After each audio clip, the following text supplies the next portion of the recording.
పరమశివుని యొక్క లీలామూర్తులలో 13వ మూర్తి హరిహరమూర్తి. అంటే ఆయన యొక్క శరీరంలో సగభాగాన్ని శ్రీ మహావిష్ణువు స్వీకరించారు. అలా పరమశివుణ్ణి ప్రసన్నుణ్ణి చేసుకుని ఆయన శరీరంలో సగభాగాన్ని శ్రీ మహావిష్ణువు స్వీకరించినటువంటి మూర్తిని హరిహరమూర్తి అంటారు. నువ్వు ఎటువంటి భక్తితో ఎటువంటి ఉపాసన చేసి శంకరుని యొక్క శరీరంలో అర్ధభాగాన్ని పొందావో ఆ ఉపాయాన్ని నాకు చెప్పవలసినది అని పార్వతీదేవి నారాయణుణ్ణి ప్రార్థన చేస్తే శ్రీమన్నారాయణుడు పార్వతీదేవికి ఉపదేశం చేసినటువంటి స్తోత్రమే శివాష్టోత్తర శతనామ స్తోత్రం. ఈ శివాష్టోత్తర శతనామ స్తోత్రాన్ని ఆధారం చేసుకుని పార్వతీదేవి శంకరుడి యొక్క శరీరంలో అర్ధభాగాన్ని పొందింది. అది 14వ స్వరూపం. దాన్ని అర్ధనారీశ్వర స్వరూపము అని పిలుస్తారు. మనకి కూడా కావలసింది మనుష్య జన్మ యొక్క పరమ ప్రయోజనం భగవంతుడితో ఐక్యమే కనుక శివాష్టోత్తర శతనామ స్తోత్రాన్ని ప్రదోష వేళలో చదవడం మనకి ఇహమునందు సమస్తమైన కోర్కెలని తీరుస్తుంది, పారలౌకిక సుఖమును భగవంతుని యొక్క అనుగ్రహాన్ని మన యందు ప్రసరింపచేస్తుంది. నిన్నటి రోజున శివనామం గురించి మీతో కొంత నేను ప్రస్తావన చేసి ఉన్నాను. శివో మహేశ్వర అని పిలుస్తారు. ఈ మహేశ్వర అనబడేటటువంటి నామం చిత్రమైనటువంటి నామం. మనకి మంత్రపుష్పం చెప్పినప్పుడు ఒక మాట చెప్తుంటాం, ఈశాన సర్వ విద్యానాం ఈశ్వర సర్వభూతానాం బ్రహ్మాధిపతిర్బ్రహ్మణోధిపతిర్బ్రహ్మ శివో మే అస్తు సదాశివోం అని. సర్వమంగళములకు కారణమైనటువంటి వాడు, సర్వ జగన్నియామకుడు, సృష్టి స్థితి లయలు చేసేటటువంటి వాడు, తానొక్కడే అయి ఉండి కానీ సృష్టి చేసినప్పుడు ఒకడిగా, స్థితికారకుడిగా ఉన్నప్పుడు ఒకడిగా, లయకారకుడిగా ఉన్నప్పుడు ఒకడిగా, మూడుగా కనపడుతూ ఆయన యొక్క అనుగ్రహము చేత జ్ఞానము కలిగినప్పుడు అవి మూడు కావు ఒక్కటే అన్న జ్ఞానము ఎవరి నుంచి ప్రసరిస్తుందో ఆయన మహేశ్వరుడు. ఆయనే మూడుగా కనపడేటటువంటి ఒక్కటి. అందుకే పోతన గారు భాగవతంలో ఒక చోట ఒక మాట అంటారు, మూడు మూర్తులకును మూడు రూపములకు మూడు కాలములకు మూలమగుచు భేదమగుచు తుతి కభేదమయ్యొప్పారు బ్రహ్మమనగ నీవే పాలనయన అని పిలుస్తారు. మూడు రూపములకు మనకి సృష్టి స్థితి లయ అని మూడు మాటలు వాడుతుంటాం. సృష్టి అంటే పూర్వం లేనటువంటి దాన్ని మన కంటికి కనపడేటట్టుగా ఒక కొత్త వస్తువు తయారగుట, ఒక కొత్త ప్రాణి ఆవిర్భవించుట, దానికి సృష్టి కార్యము అంటారు. స్థితి అంటే వచ్చినటువంటి పదార్థము కొంతకాలం అలా క్షేమంగా ఉండుట. లయము అంటే ఎక్కడి నుంచి వచ్చిందో అక్కడికి వెళ్ళిపోవుట. అయితే చాలామందికి ఒక తప్పు అభిప్రాయం ఉంటుంది. రుద్రుడు లేదా శివుడు అనేటప్పటికీ ఆయన సంహారకర్త, అనగా చంపేస్తాడు బాబోయ్. శంకరుణ్ణి ప్రార్థన చేస్తే ఆయన లయకారకుడు కదండి, చంపేస్తాడంటారు. కాదు, అన్ని వేళలా లయము అన్న శబ్దానికి అర్థం కేవలం చంపేయడం కాదు. ఆయన చాలా ఉదారుడై ఉంటాడు. మీకు నేను కొన్ని ఉదాహరణలు చూపిస్తాను. మనకి లయమునందు స్వల్పకాలిక లయము అని ఒక మాట ఉంది. స్వల్పకాలిక లయం అంటే ఏమిటో తెలుసా అండి? నేను ఆఫీస్కి వెళ్ళాననుకోండి, నా ప్రయోజనం ఏమిటి? ఆఫీస్కి వెళ్ళడం దేని గురించి అంటే నా ఇంట్లో ఉన్న భార్యాబిడ్డలు క్షేమంగా సంతోషంగా ఆనందంగా ఉండేటట్టుగా వాళ్ళకి కావలసినటువంటి ద్రవ్యమును సంపాదించడానికి ఆఫీస్కి వెడతాను. ఆఫీస్ ఎంత బాగున్నా నేను ఆఫీస్లో ఉండిపోను. ఆఫీస్కి వెళ్ళడం ఎందుకంటే ఇంటికి వచ్చేయడానికి తప్ప. ఆఫీస్కి వెళ్ళి ఆఫీస్లో ఉండిపోవడానికి ఆఫీస్కి ఎవరు వెళ్ళరు, ఇంటికి వచ్చేస్తారు. ఇంటికి వచ్చేస్తే అమ్మయ్యా ప్రాణం హాయిగా ఉందంటారు. మీరు చూడండి, తీర్థయాత్రలకు వెళ్ళిన వాళ్ళు ఓ మాట అంటుంటారు, ఓ 10 రోజులో 15 రోజులో యాత్రకు వెళ్ళినప్పుడు బాగుంటుంది. యాత్రకు వెళ్ళి రాగానే మొదట వచ్చే మాట ఏమిటంటే, భార్య భోజనం పెట్టగానే ఇంట్లో చారు అన్నం అయినా ఎంత సుఖంగా ఉందోనే అంటాడు. తన ఇల్లు అనేటప్పటికీ ఒక తృప్తి. అలాగే మీ యొక్క స్వస్వరూపమునందు మీరు నిలబడినప్పుడు సుఖదుఖములనేటటువంటివి లేకుండా పరమ ప్రశాంతమైన స్థితిలో మీరు ఉంటారు. మీ స్థితి అసలు ఏమిటి? ఆనందకరమైనటువంటి స్థితి. మరి దుఃఖం ఎందుకు వస్తుంది? మనస్సు యొక్క సంకల్ప వికల్పముల వలన దుఃఖం వస్తుంది. ఆ మనస్సు సుషుప్తిలో ఆత్మలోకి చేరిపోయింది అనుకోండి, ఏమీ తెలియని స్థితిలో, అది అజ్ఞానం అంటే మనం తెలుసుకోలేం. కానీ మీరు బాగా గాఢ నిద్ర పట్టినప్పుడు ఎలా ఉంది అన్నారనుకోండి, ఎవ్వడూ కూడా ఎంత దుఃఖంగా ఉందోనండి, అంత గాఢ నిద్ర పట్టింది, ఎంత ఏడుపు వచ్చిందో ఆ గాఢ నిద్రలో అన్నవాడు మీకు ప్రపంచంలో ఉండడు. బా ఎంత హాయిగా నిద్ర పట్టిందో అంటాడు. ఏమిటా హాయి? మనస్సు లేకపోవడమే హాయి. మనస్సు ఆత్మలోకి వెళ్ళిపోయింది. అలా వెళ్ళిపోయి ఆత్మగా ఉండిపోతే ఎంత సంతోషమో, ఎంత హాయో, ఎంత ఆనందమో. ఈ బాహ్యమును గురించినటువంటి ఎరుక అంతా ఆగిపోతుంది. ఆగిపోయినప్పుడు గొప్ప ఆనందాన్ని పొందుతాడు. ఇలా ఆనందాన్ని పొందినటువంటి స్వరూపము ఏది ఉన్నదో ఆ ఆనందమే శంకరుడు, ఆ ఆనందమే పరమశివుడు. ఆయన ఈ నిద్ర పోయినప్పుడు దీనిని స్వల్పకాలిక లయము అని పిలుస్తారు. నిద్ర పట్టలేదనుకోండి, అంతకన్నా భయంకరమైన స్థితి ప్రపంచంలో ఇంకోటి ఉండదు, అంతకన్నా దుఃఖం కూడా ఇంకోటి ఉండదు. ఒక్కరోజు రాత్రి 1 గంట వరకు నిద్ర పట్టలేదనుకోండి, పిచ్చెక్కినట్టుంటుంది, ఏం చెయ్యాలో అర్థం కాక. ఏదో అలవాటు ఉన్నవాడైతే పుస్తకం తీసుకాసేపు చదువుకుంటే వేరు మాట అనుకోండి. నిద్ర ఎవరు ఇస్తున్నారు? నిద్రని భగవంతుడు మీరు అర్థించకుండా, మీరు ఏ ప్రయత్నమూ చెయ్యకుండా తిరిగి తిరిగి తిరిగి తిరిగి విషయ సుఖాలలో మీరు మగ్నమై ఇంద్రియములన్నీ అలిసిపోయి మనస్సు అలిసిపోతే ఈ శరీరాన్ని తీసుకెళ్ళి ఓ మంచం మీదో, పరుపు మీదో, నేల మీదో, చాప మీదో, బొంత మీదో పడుకోబెట్టేస్తే ఆయన చక్కగా ఇంద్రియాల్లో ఉన్న శక్తిని అంతటినీ తీసి మనస్సులో పెట్టేస్తాడు. కళ్ళల్లో ఉన్న శక్తి వెనక్కి తీసి మనస్సులో పెడతాడు. కళ్ళు తెరిచి ఉంటాయి కానీ చూడడు. ఒక్కొక్కడు కళ్ళు తెరిచి నిద్రపోతాడు, లేకపోతే సగం తెరిచి నిద్రపోతాడు, కానీ ఏం చూడలేడు. ఎందుకంటే శక్తి వెనక్కి వెళ్ళిపోయింది. చెవు దగ్గరికి వెళ్ళి మాట్లాడినా వినపడదు. ఎందుచేత? ఆ చెవికి వినపడే శక్తి మనస్సులోకి వెళ్ళిపోయింది. ఇంద్రియాలలో ఉన్న శక్తి మనస్సులోకి, మనస్సు ఆత్మలోకి వెళ్ళిపోతుంది. ఈ గాఢమైనటువంటి సుషుప్తి అనబడేటటువంటి నిద్రలో ఈశ్వరుడు మనకు ఒక గొప్ప ప్రయోజనాన్ని చేకూరుస్తాడు. దీన్నే స్వల్పకాలిక లయము అంటారు. మనం ఛార్జింగ్ లైట్ని కరెంటుతో ఛార్జ్ చేసినట్టు ఈ మనస్సు ఇంద్రియముల యొక్క శక్తి తీసుకుని ఆత్మలోకి వెళ్ళి కూర్చుంటుంది. కూర్చున్నప్పుడు ఈ ఆత్మ మళ్ళీ మనస్సుకి ఇంద్రియములకు కావలసినటువంటి బలాన్ని ఇస్తుంది. తెల్లవారి నిద్ర లేవగానే మనస్సు మేల్కొంటుంది. మేల్కొనడం అంటే ఆత్మ నుంచి విడివడుతుంది. అసలు యథార్థమునకు సృష్టి, స్థితి, లయ అన్నవి ఎక్కడ దర్శనం చేయాలో తెలుసా అండి? మీరు ఇక్కడే దర్శనం చెయ్యాలి. అది మహేశ్వర స్వరూప దర్శనం అవుతుంది. మీకు ఎలా దర్శనం చెయ్యాలి? మీకు నిద్ర లేవగానే మొట్టమొదటి ఆలోచన అయితే వచ్చిందో దానికి మీరు సాక్షిగా ఉన్నారనుకోండి. తెలివి రాగానే నాకు మొదట ఏం ఆలోచన వచ్చింది అంటే ఆలోచన మనస్సు యొక్క స్వరూపం. అది ఏం ఆలోచించిందని మీరు ఆలోచనని పసిగట్టి వేరుగా ఉండడం మీరు ఆత్మగా ఉండడం. ఆత్మగా ఉండి మీరు మొదటి ఆలోచనని చూశారనుకోండి, దాని ఆలోచనల్ని చూడడం మీకు అలవాటు అవుతుంది. ఇది సృష్టి, చతుర్ముఖ బ్రహ్మ దర్శనం. కాబట్టి బ్రహ్మగారికి పూజ లేదు. ఎందుకనంటే ఆ సంకల్ప దర్శనము చేత మాత్రమే మీరు బ్రహ్మదర్శనం చేసేస్తారు. సృష్టి ప్రారంభమైంది అంటే మీ మనస్సు బయటికి వచ్చింది. ఇప్పుడు మీకేం కావాలి? స్థితి కావాలి. స్థితి అంటే నిర్వహణ శక్తి కావాలి. కొన్ని సంకల్పములను మనస్సు చేస్తుంది, వీటిని విడగొట్టగలిగిన ప్రజ్ఞ కావాలి. అది వ్యగ్రతతో ఇవాళ ఈ పని చెయ్యి అంటుంది, నేను చేయను.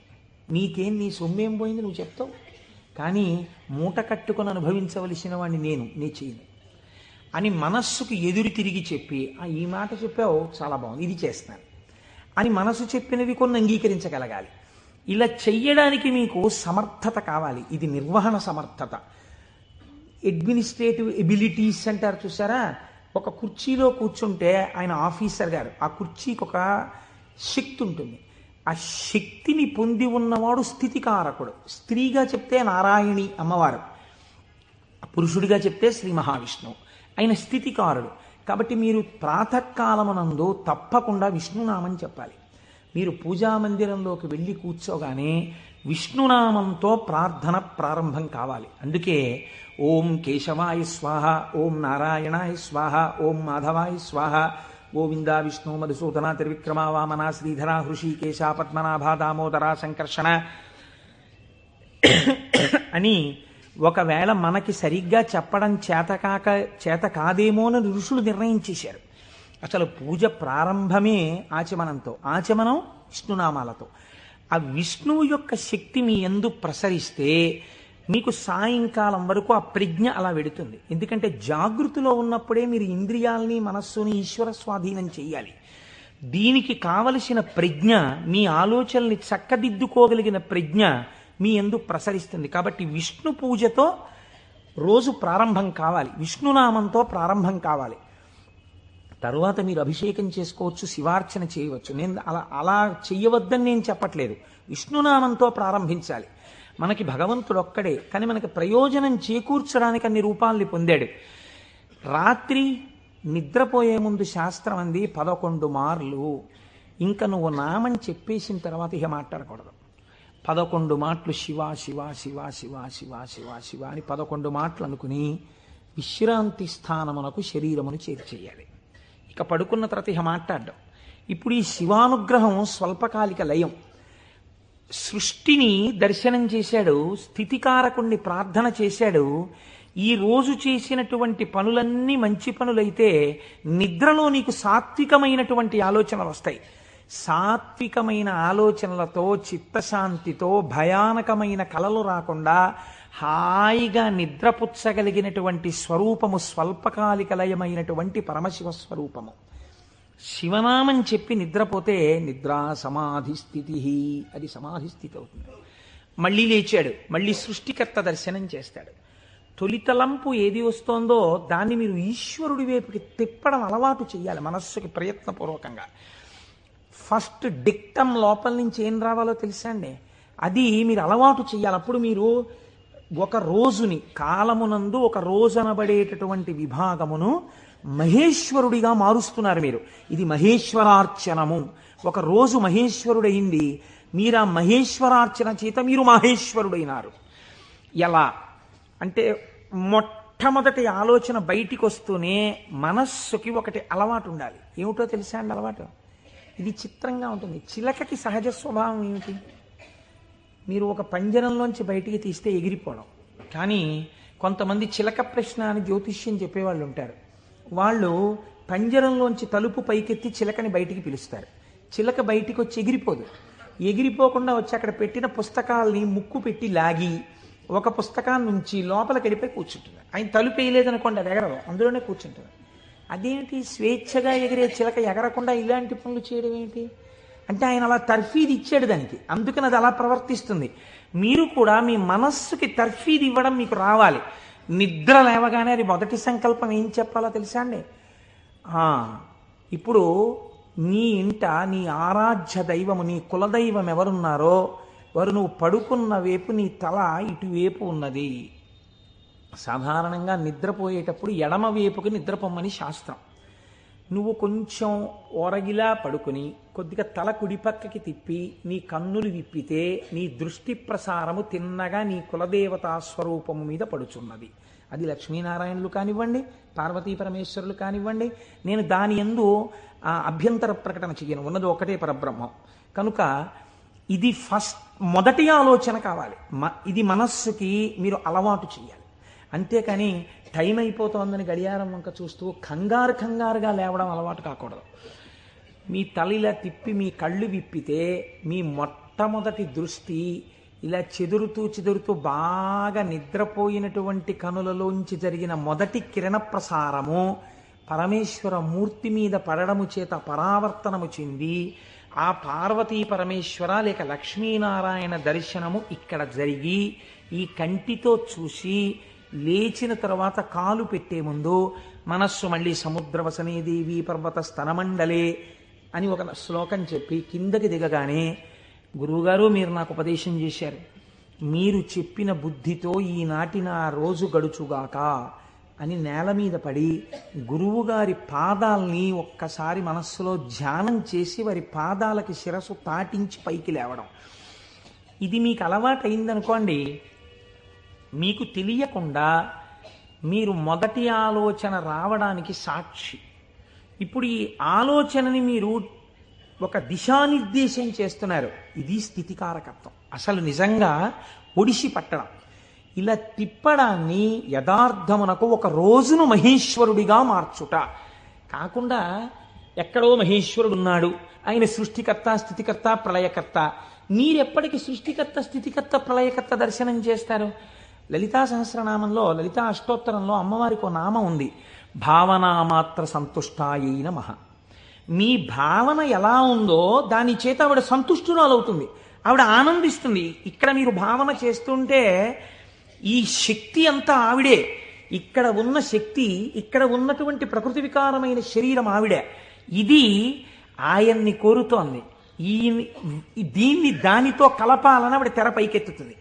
ఇది మాయా అన్న అవనిక ఒక రోజున పైకెత్తేస్తుంది ఆవిడ. అప్పుడు మీరు దాంతో కలుస్తారు. ఇది జీవితంలో అనుసంధాన ప్రక్రియగా వెళ్ళవలసినటువంటి మహేశ్వర స్వరూపం.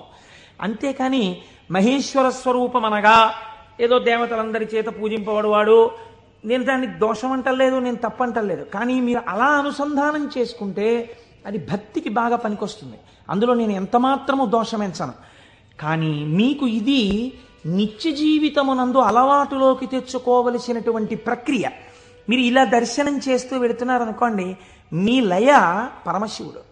మీరు ఇప్పటిదాకా ఎవరితో కలిసి ఉన్నారు అని అడిగారనుకోండి, నిద్ర లేవగానే మీరు ధైర్యంగా చెప్పగలగాలి, నేను ఇప్పటి వరకు కైలాసమునందు పార్వతీ పరమేశ్వరులతో కలిసి ఉన్నాను. అది నా నిద్ర. ఎందుచేత? నా నిద్రని నేను అలా స్వీకరించాను పడుకోబోయే ముందు. నేను లేచినప్పుడు నేను చతుర్ముఖ బ్రహ్మ దర్శనము చేత సృష్టికర్త దర్శనమే నా యొక్క మేల్కొనుట. నా పూజామందిర ప్రవేశము స్థితికర్త యొక్క ప్రార్థన. నా నిన్నటి రోజు సృష్టికర్త, స్థితికర్త, ప్రళయకర్తల యొక్క సమాహారము, మహేశ్వర స్వరూపముగా నా చేత ఉపాసన చేయబడిన కాలము. కనుక నేనెవరినయ్యాను? మహేశ్వరోపాసన చేత నేను ఒక మహేశ్వరుడనైనాను. ఇది మీ జీవితమునందు రావలసిన ప్రక్రియ. ఇలా చెయ్యగా చెయ్యగా చెయ్యగా చెయ్యగా భ్రమరకీటక న్యాయంలో ఒకనాడు మీరు ఆ స్వరూపాన్ని పొందుతారు. ఇలా కాకుండా వేరొక రకమైనటువంటి ఆలోచనతో జీవితం వెళ్ళిందనుకోండి, వ్యగ్రతతో, అసలు మీరు ఆత్మలోంచి విడిపడడంలో మీకు కృతజ్ఞతాభావం లేదు. ఆ నిద్ర పట్టింది, లేవడం దేనికోసం? న్యూస్ పేపర్ కోసం. న్యూస్ పేపర్ తీస్తే ఏముంటుంది? న్యూస్ పేపర్కి ఎప్పుడు ఏం కావాలంటే మళ్ళీ రేపు కూడా మీరు 3 రూపాయలు ఇచ్చి కొనుక్కోవడానికి తగినటువంటి ఉద్వేగమును మీ యందు కల్పింపగలిగినటువంటి ప్రధానమైన వార్తని హెడ్లైన్స్గా వెయ్యాలి. అది పేపర్ టెక్నిక్. అంతేగాని మీ మనస్సుకి ఉల్లాసమును కల్పించేటటువంటి ఒక సాత్వికమైన విషయాన్ని తీసుకొచ్చి హెడ్లైన్స్గా వాళ్ళు ఎందుకు వేస్తారు? పేపర్ని కూడా మీరు దోషం పట్టకూడదు. అది వాళ్ళ యొక్క జీవన విధానం, అది పేపర్ యొక్క లక్షణం. అందరూ అలా కోరుకుంటున్నారు. కాబట్టి అందులో ఉద్వేగం ఉండి తీరుతుంది. ఉద్వేగము ఉండి తీరుతున్న విషయాన్ని నువ్వు ముందెళ్ళి పట్టేసుకుని పూజామందిరంలోకి వెళ్ళారనుకోండి, ఇప్పుడు మీ మనస్సు ఏమవుతుందంటే ఈ ఉద్వేగపూరితమైన విషయాన్ని మనస్సు పట్టుకుంది కాబట్టి దాన్ని పట్టుకు తిరుగుతుంటుంది. ఇక్కడ ఓం కేశవాయ స్వాహ, ఓం నారాయణాయ స్వాహ, ఓం మాధవాయ స్వాహ అంటుంటాడు. కానీ చూసా అక్కడ ఎలా అయిందో, ఎలా దెబ్బలాడుతున్నారు, ఏమిటో ఈ లోకం. ఇంకెందుకు పూజ అంటే పట్టుకోకూడని వస్తువును ముందు పట్టుకుని నువ్వు ప్రారంభం చేశావు. మనస్సు చించలమైంది. దానికి సాత్విక భావనతో ప్రారంభం చెయ్యాలి. పరమ సత్వగుణ ప్రధానుడై, స్థితికారకుడై మీ మనస్సుని ఆహ్లాదపూరితముగా ఉంచి ఈశ్వరాభిముఖం చేయగలిగిన శక్తి విష్ణు శక్తి. అందుకని విష్ణునామంతో రోజు ప్రారంభం కావాలి. కనుక ఇది మీరు నిత్య జీవితంలోకి మహేశ్వర స్వరూపాన్ని తెచ్చుకోవలసినటువంటి విధానం. ఇప్పుడు ఈ మహేశ్వరుడు మీరు మామూలుగా వాంగ్మయ రీత్యా చూసినప్పుడు ఈయన నియంత నియంత అన్న మాట నేను తేలికగా ఎందుకు వాడేశానో తెలుసా అండి? అది పౌరాణికమైన భాషలో వాడబడిన మాట కాదు. నువ్విలా ఎందుకు చేశావు అని వేరొకరు అడగలేనివాడు. ఈ ఈశ్వరుడు యొక్క స్థితి ఎలా ఉంటుందంటే, అసలు మీరు అలా అడగడానికి వస్తువును ఆయన మీకు దూరం చెయ్యాలి, మీ చేత ఏడిపించాలి. అది ఆయన తప్ప ఒప్ప? మీరు చేసిన పాపపుణ్యాలను ఆయన లెక్క రాసుకున్నాడు. నాకు వద్దు అంటే, నాకు దుఃఖం వద్దంటే చెయ్యకు పాపం. దుఃఖం వద్దనుకుంటే పాపం చెయ్యకు. ఈశ్వరుడు నీకు పుణ్యమే చేస్తే నీకు సుఖమే ఇవ్వడానికి ఆయన సిద్ధంగా ఉన్నాడు. నువ్వు బురదగుంటలో పడుకుని నాకు పన్నీటి వాసనలు కొట్టాలి నా శరీరం అంటే ఎందుకు కొడుతుంది? ఎలా కొడుతుంది? నువ్వు ఏం చేశావో దాని ఫలితాన్ని నువ్వు పొందుతుంటావు. కాబట్టి ఈశ్వరుడు నీ కంటికి కనపడి ఫలితాన్ని ఇవ్వడు, వెనక నుండి ఫలితాన్ని ఇస్తాడు. ఇదే పోతన గారు అంటారు, స్త్రీ పురుష నపుంసకమూర్తియును కాక తిర్యక అమర నరాది మూర్తియును కాక కర్మ గుణ భేద సరసత్ప్రకాశి కాక వెనుకనన్నియుతానగు విభుతలంతు. ఆ వెనకనున్న పరమాత్మ ఉన్నాడే, నేను ఆయనకి నమస్కరిస్తున్నాను అన్నారు. ఇప్పుడు చూడండి, ఆ మహేశ్వర శబ్దం గురించి అన్నారు, త్వం ఈశ్వరాణం పరమం మహేశ్వరం తం దేవతానాం పరమంచ దైవతం.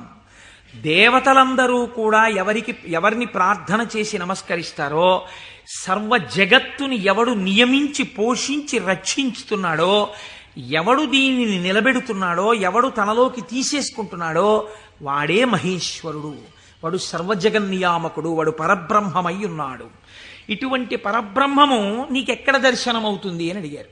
చూడవచ్చా, నాకు ఎప్పుడైనా ఇలాంటి వాడిని ఒకసారి చూడాలనిపించింది అంటే శాస్త్రం అంది, మహేశ్వర దర్శనము చెయ్యడానికి మహేశ్వర దర్శనము చెయ్యాలన్న తాపత్రయము నీకు కలగాలి అంది. ఇదొక చిత్రమైన మాట అండి. మీరు కొంచెం జాగ్రత్తగా ఆలోచించండి. ఒక మహాపురుషుడు ఒక ఆయన ఉన్నాడు ఈ లోకంలో. కృష్ణావధానుల గారని ఒక ఆయన ఉన్నారు. ఆయన ఒక మహాపురుషుడు. వేదం చదువుకోవడం కాదు, చదువుకున్న వేదాన్ని నిరంతరము అనుష్ఠానములోకి తెచ్చుకున్నవారు. అంతటి మహాపురుషుడు ఆయన. అలాగా అండి, అంటే ఏం చేస్తుంటారండి అంటే, 4 ఆవుల మధ్యలో తుఫాన్ వచ్చి పాక కొట్టుకుపోతే 10,000 రూపాయలు పట్టుకొచ్చి ఎవరో ఇస్తే శివాలయం కట్టడానికి విరాళం ఇచ్చేసి, శివుడికి ముందు గుడి కట్టండి తర్వాత నేను ఉంటాను లేండని ఆవుల మధ్యలో కాపరం చేసి బతికినవాడు. అంతటి మహానుభావుడు. తను నమ్ముకున్న వేదాన్ని నిరంతరము ఆచరణలో పెడతారు. వారు నా గృహప్రవేశానికి వచ్చారు. వస్తే ఆ రోజు నేను కొంచెం ఈ సంభారాలన్నీ పూర్తి చేసుకుని వేద పఠనం ఏర్పాటు చేసి నేను ఇంట్లోకి వెళ్ళేటప్పటికీ కించిత్ అసుర సంధ్య వేళయింది. నేను వెళ్ళేటప్పటికి వారు వెళ్ళిపోతున్నారు. అరేదే ఇదేంటి వెళ్ళిపోతున్నారు కృష్ణావధానుల గారు, అలా వెళ్ళిపోరే, ఈ కోటేశ్వరరావు మనం వచ్చేటప్పటికి లేడు, స్వాగతం చెప్పలేడని కోపగించుకుని వెళ్ళిపోయే మనిషి కారేవారు, ఎందుకు వెళ్ళిపోతున్నారు? ఓహో అసుర సంధ్య వేళ, సంధ్యావందనానికి వెళుతూ ఉండాలి అనుకున్నాను. ఎవరినో పిలిచి కృష్ణావధానుల గారు ఎక్కడికి వెళుతున్నారండి? వెంకటేశ్వర స్వామి గుళ్ళో కూర్చుని సంధ్యావందనం చేసుకోవడానికి వెళుతున్నారు. ఆయన సంధ్యావందనం చేయలేదనుకోండి, మీరు నేను అడుగుతామా, అయ్యా మీరు సంధ్యావందనం ఎందుకు చేయలేదండి అని? ఎక్కడ నుంచో కష్టపడి కాకినాడ వచ్చి ఆ వేళకి మాత్రం సభలోంచి లేచి వెళ్ళిపోయి వెంకటేశ్వర స్వామి గుళ్ళో కూర్చొని సంధ్యావందనం చేసుకుని మళ్ళీ తిరిగి వచ్చి సభలో కూర్చున్నారు ఆయన. ఇది తాను చదివినటువంటి వేదాన్ని, తాను తెలుసుకున్న విషయాన్ని ఆచరణలో పెట్టడం. దీనిని శ్రద్ధ అంటుంది శాస్త్రం. నీకు చెప్పడం కాదు, నీకు అనుష్ఠాన పర్యంతమునందున్నదా, దీనికి ఎవడో చూస్తాడని కాదు, ఈశ్వరుడు సర్వసాక్షి చూస్తున్నాడన్న బెరుకు నీకుంటే ఒకడు చూసి మెచ్చుకోవాలని నువ్వు చెయ్యవు. చెయ్యడం నీ విధి అని నువ్వు చేస్తావు. ఇప్పుడు నువ్వు అటువంటి మహాపురుషుడు ఒకడు ఉన్నాడు, నువ్వు తెలుసుకున్నావు. ఇప్పుడు మీ మనస్సు ఏమవుతుంది? ఎప్పుడైనా కృష్ణావధానుల గారిని చూద్దామనిపిస్తుంది కదండి. ఇప్పుడు రేపు సుబ్రహ్మణ్యేశ్వర స్వామి వారికి మనం ఇక్కడ ఉత్సవం చేయబోతున్నాం. ఆ సుబ్రహ్మణ్యేశ్వర స్వామి వారికి ఉత్సవం చేసిన రోజున కారు దిగి నడవలేక శిష్యులు పట్టుకుంటే కృష్ణావధానులు గారు వచ్చి ఇక్కడ కుర్చీలో కూర్చున్నారు అనుకోండి, మీ ప్రయత్నం లేకుండా, వారు కోటీశ్వరుడని కాదు, వారు పెద్ద ఆఫీసర్ అని కాదు, మోకాళ్ల మీదకి పంచె కట్టుకుని లాల్చీ కూడా వేసుకోకుండా ఓ ఉత్తరీయం కప్పుకుని గుండు చేయించుకుని పిలక పెట్టుకుని 3 విభూతి రేఖలు పెట్టుకుని బొట్టు పెట్టుకుని సరిగ్గా కనపడక కళ్ళు చిప్పిలించి చూస్తున్న కృష్ణావధానులు గారు అడుగు తీసి అడుగేస్తుంటే మీ అందరి చేతులు ఇలా అంటాయి. ఎందుకంటాయి? ఆయన ఒక మహాత్ముడన్న ఎరుక మీకు కలిగింది. ఈ ఎరుక లేకుండా మీరు దర్శనాన్ని వాంఛిస్తారా? మీరు ఒకసారి ఈ శివమహాపురాణాన్ని వినడం అంటే ఒక కథ కింద వినే ప్రయత్నం మీరు చేయకండి. అది మీ జీవితాన్ని అభ్యున్నతి మార్గంలోకి తీసుకెళ్ళదు. దాన్ని మీ నిత్య జీవితంలో మీకు ఎలా ఉపయోగపడుతుందో మీరు ఆలోచించండి. పరమాచార్య స్వామి ఎక్కడ మాట్లాడినా, ఎప్పుడు మాట్లాడినా అలాగే మాట్లాడేవారు. ఎప్పటి కథల కిందో వారు మాట్లాడేవారు కాదు, ఇప్పుడు నీకు ఎలా పనికి వస్తుందో వారు మాట్లాడేవారు. అది ఒక సద్గురువుకు ఉండవలసిన లక్షణం. అందుకే నడిచే దేవుడు అయ్యారు మహానుభావుడు. కాబట్టి చూడండి, ఇప్పుడు మీకు కృష్ణావధానులు గారు అంటే తెలిసింది, వారిని చూడాలి అనిపిస్తుంది. ఉదాహరణకి వారు రాలేదనుకోండి సుబ్రహ్మణ్యోత్సవానికి, ఎందుచేతంటే వారి శరీరం చాలా డస్సిపోయింది, పెద్దవారు అయిపోయారు. కానీ మీరేమంటారు? కృష్ణావధానులు గారు ఎక్కడ ఉంటారంటే ఒకసారి వెళ్ళి మేము దర్శనం చేసుకొస్తామంటారు. అమ్మ ఈ టైంలో వెళ్ళండి, ఈ టైం కాకుండా వెళ్ళకండి, వారికి ఇబ్బంది, పెద్దవారు అయిపోయారు, ఈ సమయంలో వెళ్ళండి దర్శనం ఇస్తారు. మీరేం చేస్తారు? ఇంత డబ్బు పాడు చేస్తున్నాం, పోతే పోయింది, కారు ఎక్కివో 500 పెట్టుకుని వెళ్ళొద్దాం అని ఒక ఆదివారం నాడు పొద్దున అలా కృష్ణావధానుల గారి దగ్గరికి వెళ్ళి వచ్చిన వాళ్ళు ఎంతమందో నాకు తెలుసు.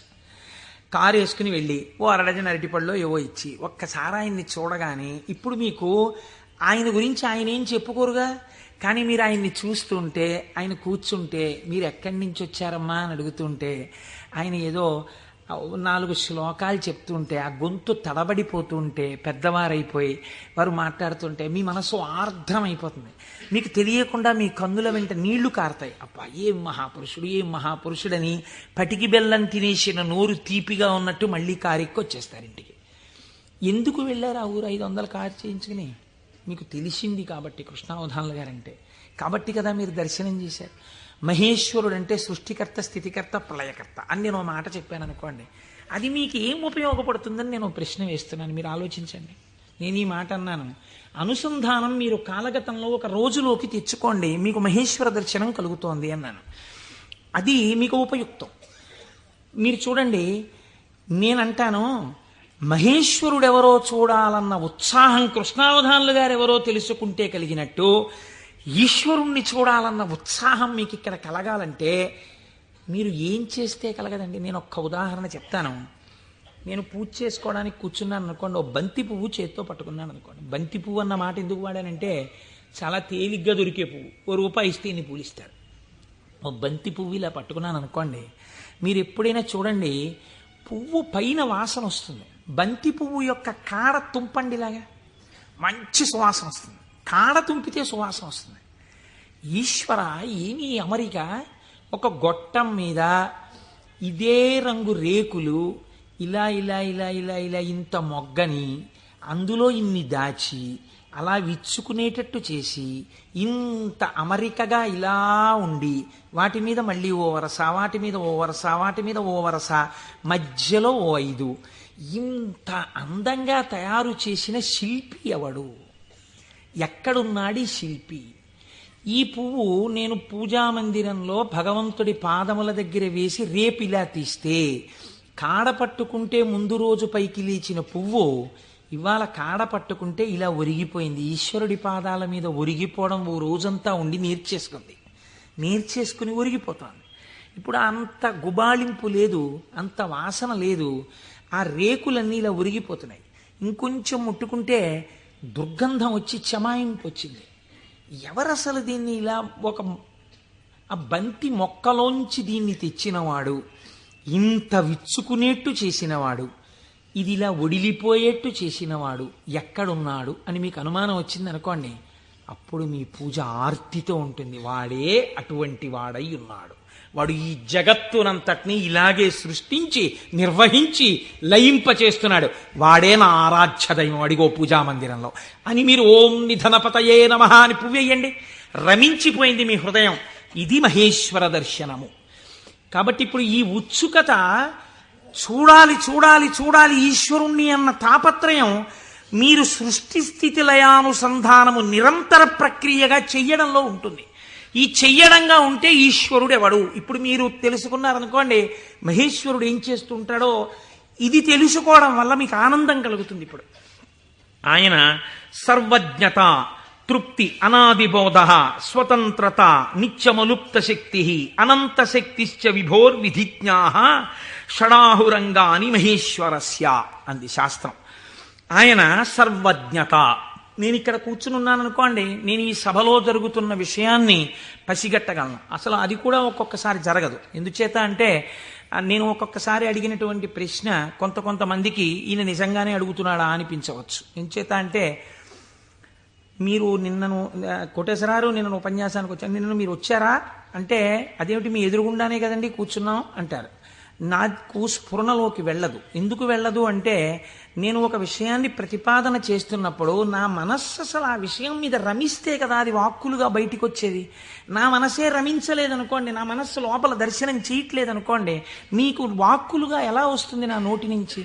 నా మనస్సు అక్కడ ఉండిపోయినప్పుడు నా కన్నులు ఇలా తిరిగినా ఏవో కళ్ళంలోంచి మనసులో కెడతాయి, కానీ ఇవన్నింటినీ మనసు పట్టుకుంటోందని మీరు అనుకుంటున్నారా? పట్టుకోవట్లేదు. ఎందుకనంటే ఆ మనసు వేరొక వస్తువును పట్టుకుని ఉంది. దానికోసం ఉపన్యాసం చెప్పడం, ఇంకో ప్రయోజనం కోసం కాదు.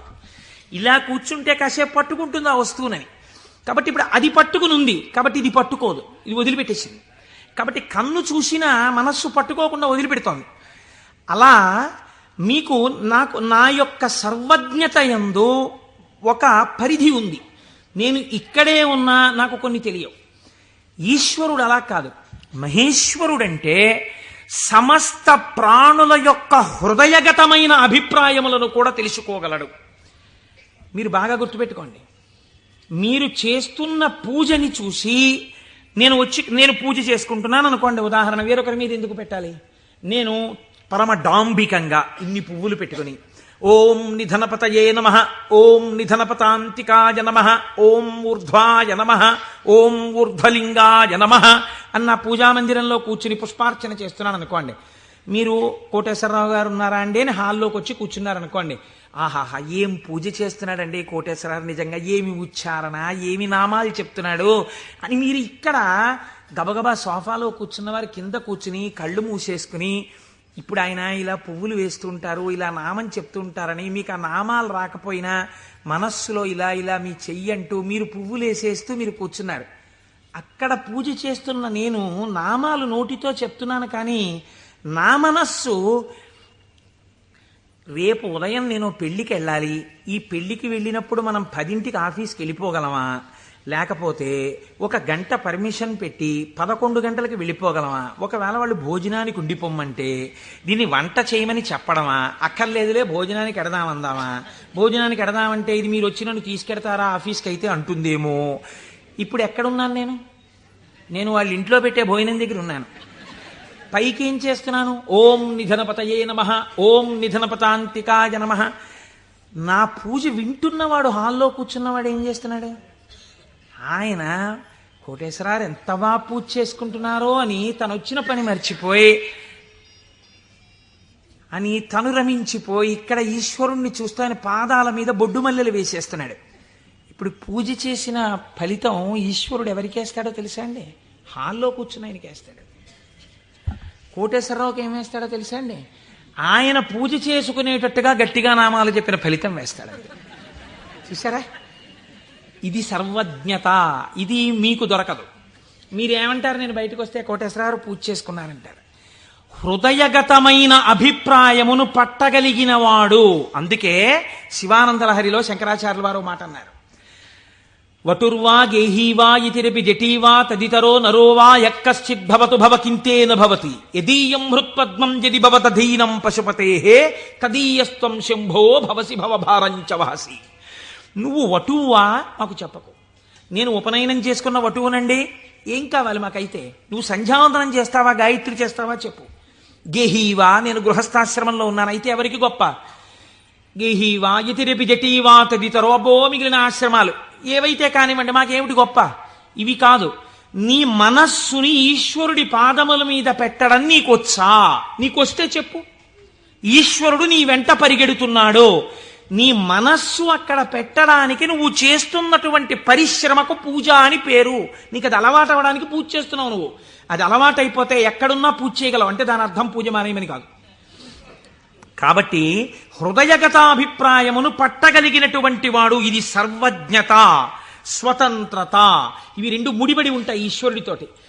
అన్నీ చూస్తుంటాడు. ఏకకాలమునందు సమస్త చరాచర జగత్తులో ఉన్నటువంటి ప్రాణుల యొక్క హృదయాంతర్గత భావములను తాను చూస్తాడు. చూసి ఆ భావముల యొక్క పరిపుష్టి చేత మోక్షాన్ని కూడా అనుగ్రహించేస్తాడు. మీకు పైకి దొరకదు. మీకు ఒక్క నాటికి పైకి చూస్తే దొరకదు. నేను మీకు దీనికి ఒక ఉదాహరణ చెప్తాను. మనం ఇవి వినటం చేతనే పరమశివుడు ప్రసన్నుడవుతాడు. పెరియ పురాణం అని మనకి నాయనార్ల చరిత్ర చెప్తుంది. అందులో శాక్య నాయనార్ అని ఒక నాయనార్. ఆయనకి గొప్ప శివభక్తి తత్పరుడు. కానీ ఆయన ఉన్నటువంటి రోజులు ఎటువంటివంటే శివుడి గురించి మాట్లాడడం కానీ, శివ అన్న నామం చెప్పడం కానీ, శివార్చన చెయ్యడం కానీ కుదరనటువంటి భయంకరమైన పరిస్థితులలో ఆనాటి రోజులున్నాయి. లోపల పరమభక్తి, శివారాధన చెయ్యాలని. కాంచీపురంలో ఉండేవాడు మహానుభావుడు. శివలింగాన్ని ఒక దాన్ని తీసుకొచ్చి రోడ్డు మీద పెట్టారు ఆ రోజుల్లో. ఈయన కోరిక ఏమిటంటే మనసులో ఒక్కసారి ఆ శివలింగం దగ్గరికి వెళ్ళి ఇన్ని పువ్వులు పట్టుకొని కాస్త 2 నామాలు చెప్ప శివలింగం మీద పూలెయ్యాలని. ఆ రోజుల్లో పరిస్థితి ఏమిటంటే శివలింగం మీద పూలు ఎవడైనా వేశాడో, శివుడికి నమస్కరించాడో ప్రళయమే. కాబట్టి ఇప్పుడు ఎలా శివ పూజ చేయడం? ఆయన ఏమించుకున్నాడంటే మార్గం, శివార్చన చేయని వాడిలా పైకి కనపడాలి, లోపల శివార్చన చేస్తున్న కోరికకి తీరాలి. అందుకని ఆయన అటుగా వెడుతూ రోజు అన్నం తినే ముందు కళ్ళంబట నీళ్లు పెట్టుకుని, శివ నీ పూజ చెయ్యకుండా ఎలా తిననయ్యా అన్నమని ఆ రోడ్డు మీద ఉన్న శివలింగం దగ్గరికి వెళ్ళి, శివుడివా నువ్వు శివుడివా అనో రాయి తీయడం. ఇంత పెద్ద చామంతి పువ్వు నా చేత్తో పట్టుకున్నాను అనుకుని శివట నిలబడేసేవాడు. లోపల చామంతి పువ్వు వేశాను, శివుడివా అని మళ్ళీ ఇలా తీయడం, శివ అని మళ్ళీ ఇలా ఓ రాయేయడం. ఇంత బొడ్డు మల్లె వేశాను. పరమశివుడి పాదాల మీద ఏం పడ్డాయో తెలుసా అండి? చామంతి పూలు మల్లెపూలు పడ్డాయి. చూసే వాళ్ళందరూ ఏమనుకున్నారో తెలుసా అండి? వీడురా అసలు నిజంగా మన మాట వింటున్నవాడు, చూసావా శివలింగం మీద రాళ్ళు వేస్తున్నాడు వీడు, వీడిని మనం చాలా గౌరవంగా చూడాలనుకున్నాం. లోకానికి అర్థం అవుతుందా, శివుడికి అర్థం అవుతుందా? శివుడికి అర్థం అవుతుంది. ఇది శాక్యనాయనార్ జీవితం, ఇంతే ఆయన పూజ. ఇది ఆర్తిలోంచి వచ్చిన పూజ. ఒకరోజు ఆయన అన్నం తినడానికి కూర్చున్నాడు, భార్య వడ్డించింది. వడ్డిస్తే అన్నం తినబోయాడు. శర్వహ అనో నామం జ్ఞాపకానికి వచ్చింది. ఈ అన్నం నాకు పెట్టినవాడు శంకరుడు, లోపలికెడితే జీర్ణం చేస్తున్నవాడు శంకరుడు, అగ్నిని ఆదేశించి అన్నాన్ని ఉడికేటట్టుగా నా ఇంట పాచకుణ్ణి చేసినవాడు శంకరుడు, నీటిగా ఈ అన్నం ఉడికేటట్టు కలిసినవాడు శంకరుడు. నేను శంకరుణ్ణి, నేను పశువు తిన్నట్టు ఈ అన్నం తినడానికి వచ్చాను. ఇవాళ శివలింగం మీద 4 పువ్వులు వేయడం మర్చిపోయానని అన్నపు పళ్ళెం దగ్గర లేచి భార్యకి చెప్పకుండా పరుగున శివలింగం దగ్గరికి వెళ్ళాడు. పూజ చేయకూడదు, పరిస్థితులు ఎలా ఉన్నాయి? నిలబడి 4 రాళ్ళు తీసి శివుడివా అని మళ్ళీ వేశాడు. వేస్తూ ఇంతకన్నా చెయ్యలేకపోతున్నానయా అని కన్నుల నీరు కార్చాడు. వెంటనే ఈశ్వరుడు ఆయనకి నటరాజమూర్తిగా సాక్షాత్కరించి తనలోకి కలిపేసుకున్నాడు. ఇప్పుడు మీరు చెప్పండి, శాక్యనాయనార్ జీవితంతో మీకేమర్థం అవుతోంది? మహేశ్వరుడన్న శబ్దం చేత మీ సంకల్పములను, మీ హృదయ శుద్ధిని, మీ చిత్తశుద్ధిని చూడగలిగినవాడు. ఇది ఆయన స్వతంత్రత. ఇప్పుడు మీరు బాహ్యంలో ఆయన లోపల చేసింది మీకు తెలియదు. అంటే శంకరుడి మీద రాళ్లు వేసినటువంటి వాడికి మోక్షం ఇచ్చినవాడు శంకరుడు అని మీరు సిద్ధాంతం చేశారనుకోండి, మీరు నేను అలా వేస్తే ప్రమాదాలు వస్తాయి. కాబట్టి లోపల ఏ భావనతో ఒక్క రాయి వేసినా దాన్ని భావనకి అనుగుణంగా తీసుకుని ఉద్ధరించి, చాలు పొంగిపోయాను రా నీ భక్తికని అన్నం విడిచిపెట్టి 4 రాళ్లతో పూజ చేసిన వాడికి మోక్షం ఇచ్చినవాడు. ఇలా చేస్తే మోక్షం ఇవ్వాలని ఏమైనా రూలుందా? అలా నియమాలు ఏమి ఉండవు. ఈశ్వరుడి స్వతంత్రత, ఆయన ఇయ్యగలడు. ఇది మహేశ్వర శబ్దము చేత ప్రతిపాదింపబడుతుంది. ఇది ఆయన శక్తికి లోపం ఉండదు. ఆయన ఇది చేశాడు కాబట్టి ఇంక ఇది చెయ్యలేడని మీరు చెప్పలేరు. ఆయన శక్తి క్షీణించిపోయిందండి, ఆయన అలిసిపోయాడండి, అలా ఏం ఉండదు. నిరంతర ఉత్సాహముతో ఉంటాడు. ఎప్పుడూ ఆయన శక్తి క్షీణించడం అన్నది ఉండదు. అటువంటి వాడెవడో సర్వజ్ఞత, తృప్తి అన్న మాట ఎప్పుడు వస్తుందండి? మీరు చూడండి, ఒక ఆయనకి పెద్ద బంగళా ఉంది, కానీ ఆయన ఎప్పుడు ఎక్కడ కూర్చుని ఉంటారంటే ఆ ఇంటి పెరట్లో ఓ చక్కటి పూల తోట ఉంది, అందులో ఆయన ఒక ఈజీ చైర్ వేసుకుని అందులో కూర్చుని ఉంటారు. ఎక్కువ మా దొరగారు ఎక్కువగా వేప చెట్టు కింద కూర్చుని ఉండేవారు. వేప చెట్టు కింద కూర్చుని దొరగారు ఉన్నారు కాబట్టి దొరగారు ఇంట్లో ఉండడానికి అవకాశం. ఐశ్వర్యవంతులు శిష్యులున్నారు. ఏమిటి ప్రారంధం? ఇన్ని కన్నాలతో ఉన్నటువంటి తువ్వాలతో ఎలా తుడుచుకుంటున్నారు? మీకు ఒక మంచి తువ్వాలే కొనివ్వలేమా అన్నారంటే ఆయన అన్నారు, ఎవరు చెప్పారు మీకు నా తువ్వాలు కన్నాలతో ఉందని? సహస్రాక్షుడే నా తువ్వాలు, ఇంద్రుణ్ణి తువ్వాలుగా తుడుచుకుంటున్నాను, అందుకే చూడండి దానికి 1000 కళ్ళుంటాయన్నారు. ఇది తృప్తి. తనకిది లేదన్న భావన ఉండదు. అంతా నాదే, నాది కాంతి ఏమిటన్న భావనతో బతుకుతారు పెద్దలు. కాబట్టి అటువంటి తృప్తి మహేశ్వరుడి సొత్తు. కాబట్టి ఇటువంటి స్వతంత్రత, ఇటువంటి శక్తి కలిగిన వాడు ఏదైనా చేయగలడు. ఇక్కడ మనకి ఒక అనుమానం వస్తుంది, ఏమన్నా అంతా బాగుంది కానీ మనందరికీ ఎందుకండి అలా కనపడదు? మరి మనందరికీ కూడా అలా తెలిసిపోయి హాయిగా భావన లోపల నాటుకుపోయింది అనుకోండి, ఇంకా మనందరం మీరు చెప్పేది ఏముంది, రేపు పొద్దున్న నుంచి మీరు కింద కూర్చోండి మేము అందరం చెప్తాం ఆ పతంజలి చెప్పినట్టు 1000 నాలుకలతోటి అంటే మరి ఎందుకు నిలబడదు? ఇది మీరు చాలా జాగ్రత్తగా కనిపెట్టవలసినటువంటి రహస్యం శాస్త్రంలో. మాయినంతు మహేశ్వరం, ఆయన మాయ ఆయనని చూడకుండా మిమ్మల్ని అడ్డగిస్తుంది. ఆ మాయ ఆయన అనుగ్రహం చేతనే తొలగుతుంది. మాయ అంటే ఉన్నదా లేనిదా? ఉన్నట్టు కనపడి లేనిది. అది చిత్రం. అది ఎవరిది? ఈశ్వరుడిదే. ఈశ్వరుడిదే అయిన మాయ ఈశ్వరుణ్ణి కనపడకుండా చేస్తుంది. ఏమిటండి మేము మాటలు అయోమయంగా ఉన్నాయి? నేను మీకు ఉదాహరణ చెప్తాను. మేఘం ఎవరి వలన వచ్చింది? సూర్యుడి వలనే వచ్చింది. సూర్యుడు సముద్రములో ఉన్నటువంటి నీటిని లాగాడు. నీటిని లాగితే నీటి ఆవిరిగా వచ్చి మేఘం ఏర్పడింది. ఈ మేఘం సూర్యుడికి అడ్డొచ్చింది. ఇప్పుడు సూర్యుడు కనపడ్డా? కనపడ్డ మేఘం అడ్డొచ్చేసింది. సూర్యుడి చేత తపింపబడిన సముద్ర జలములు ఆవిరిగా పీల్చబడితే మేఘమై సూర్యుడినే అడ్డినట్టు ఈశ్వరుడు యొక్క శక్తియే మాయగా పరిణమించి ఈశ్వరుడు కనబడకుండా చేస్తుంది. ఈ మాయ తొలగడం ఎవరి వల్ల తొలగుతుందో తెలుసా అండి? ఈశ్వర వాక్కు వలన, ఈశ్వర స్వరూపులైన గురువాక్యముల వలన. నిరంతర గురువాక్య శ్రవణమే మాయ తొలగుటకు సాధనము. అందుకే గురువు లేని విద్య గుడ్డి విద్య. ఆ గురువు అనుగ్రహం ఉంటే తప్ప మాయ తొలగదు.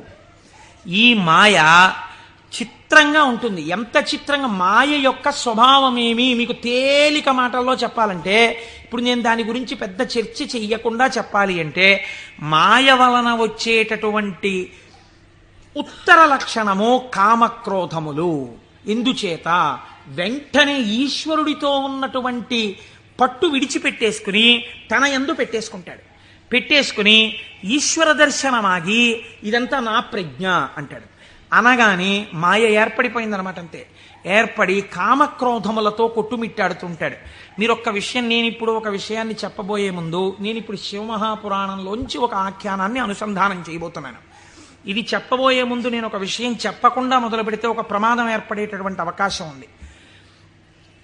ఒక 95 సంవత్సరాల వృద్ధుడు అలా వెళ్ళిపోతూ ఉపన్యాసం అయిపోయిన తర్వాత ఒక ఆటో కింద పడబోయారనుకోండి. చూసిన వాళ్ళు, అయ్యయ్యో తాతగారు అదేంటండి అలా ఆటో కనపడలేదా మీకు అంత లైట్ వేస్తే? అంటే బాబు కళ్ళు డాజిల్ అయిపోయాయా, కనపడలేదు, పడిపోయాను అన్నారు అనుకోండి. మీరు ఏంటంటారు? గబగబా ఎత్తి తీసుకొచ్చి పక్కన కూర్చోబెట్టి, తాతగారు ఏమైనా దెబ్బలు తగిలాయా అండి అని ఆటో పిలిచి మాట్లాడి వారిని వారి ఇంటికి పంపిస్తారు. నాలాంటి ఒక దుఃఖపోతూ ఇలా ఇలా అడ్డుపెట్టి ఆటో కింద పడ్డాడు అనుకోండి, మీరేమంటారు? ఏమయ్యా ఆ మాత్రం చూసుకోలేవా ఏంటి, అలా వెళ్ళిపోయి పడిపోయేంటి అంటారు కదా. ఒక అజ్ఞాని పడిపోయాడు అనుకోండి, అది పెద్ద విశేషంగా మీరు చెప్పక్కర్లా. ఎంతటి మహాత్ములు కూడా మాయకి ఎలా పడిపోతూ ఉంటారో మీరు తెలుసుకున్నారనుకోండి, దానికి ఎంత శ్రద్ధ అవసరమో మీకు అర్థమవుతుంది. కాబట్టి అలాంటివి చెప్పేటప్పుడు ఏ కోటేశ్వరరావు లాంటి వాడో కామమునకు వశుడైనాడు, క్రోధమునకు వశుడైనాడు అని చెప్తే అది పెద్ద విశేషం ఏంటంటే వాడు అలాంటి వాడే అంటారు.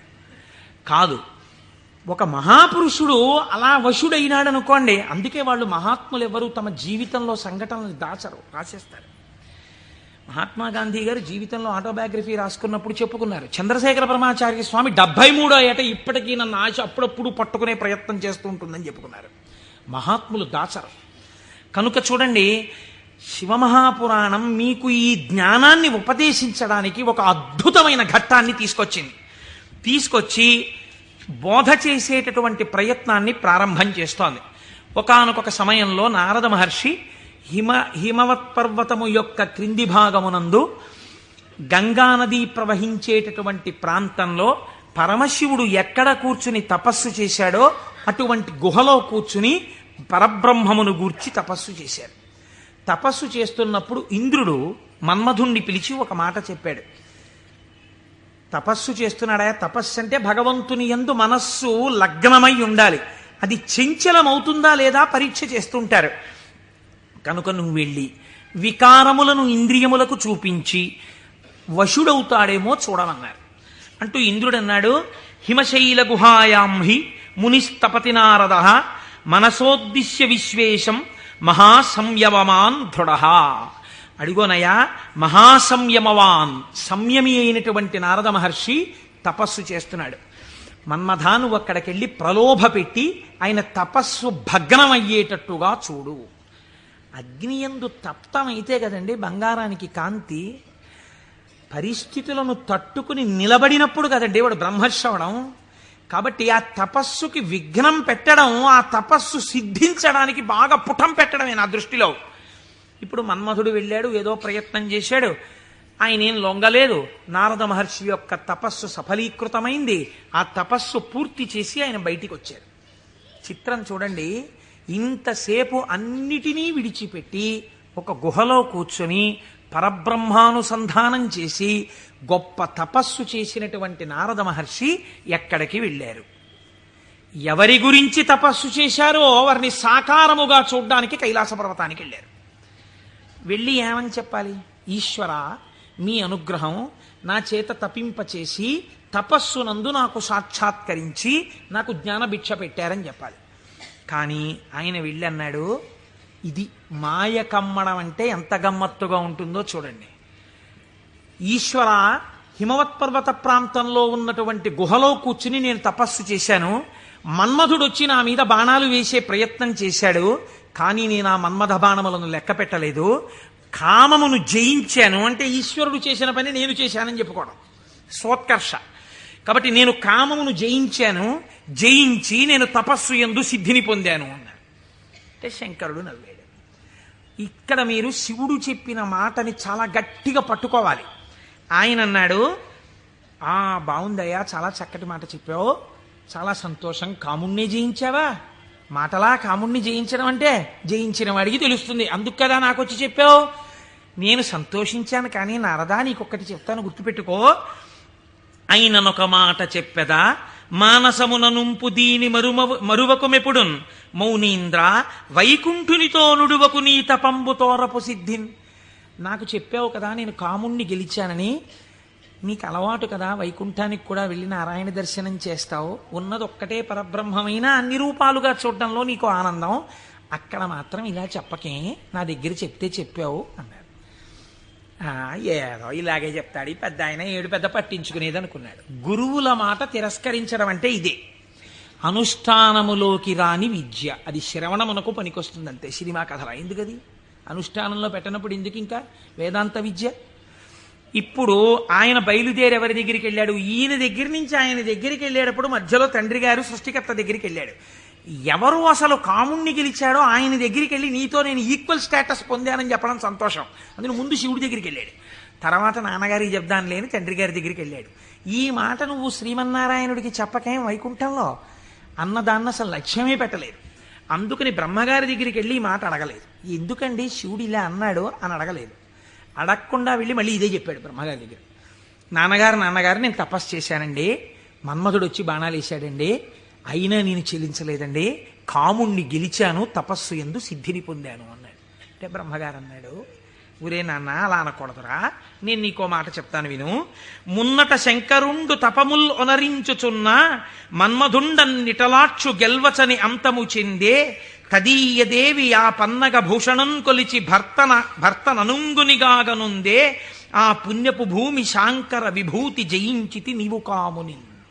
నువ్వు ఎక్కడ కూర్చుని తపస్సు చేశావో అక్కడ ఇతపూర్వం పరమశివుడు కూర్చుని తపస్సు చేశాడు.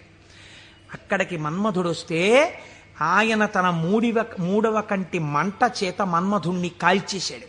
మన్మధుడు బూడిదైపోయాడు. రతీదేవి ప్రార్థిస్తే వేరొక రూపంతో నీ భర్త నీకు కనపడతాడని వరం ఇచ్చాడు. ఆ ప్రాంతంలో మన్మథ బాణములు పనిచెయ్యకపోవడానికి కారణం ఇతపూర్వం శంకరుడు తపస్సు చేయడం. అక్కడికెళ్ళి కూర్చుని నువ్వు తపస్సు చేసి నేను గెలిచానంటావేమిటి? అలా చెప్పకూడదు, తప్పది.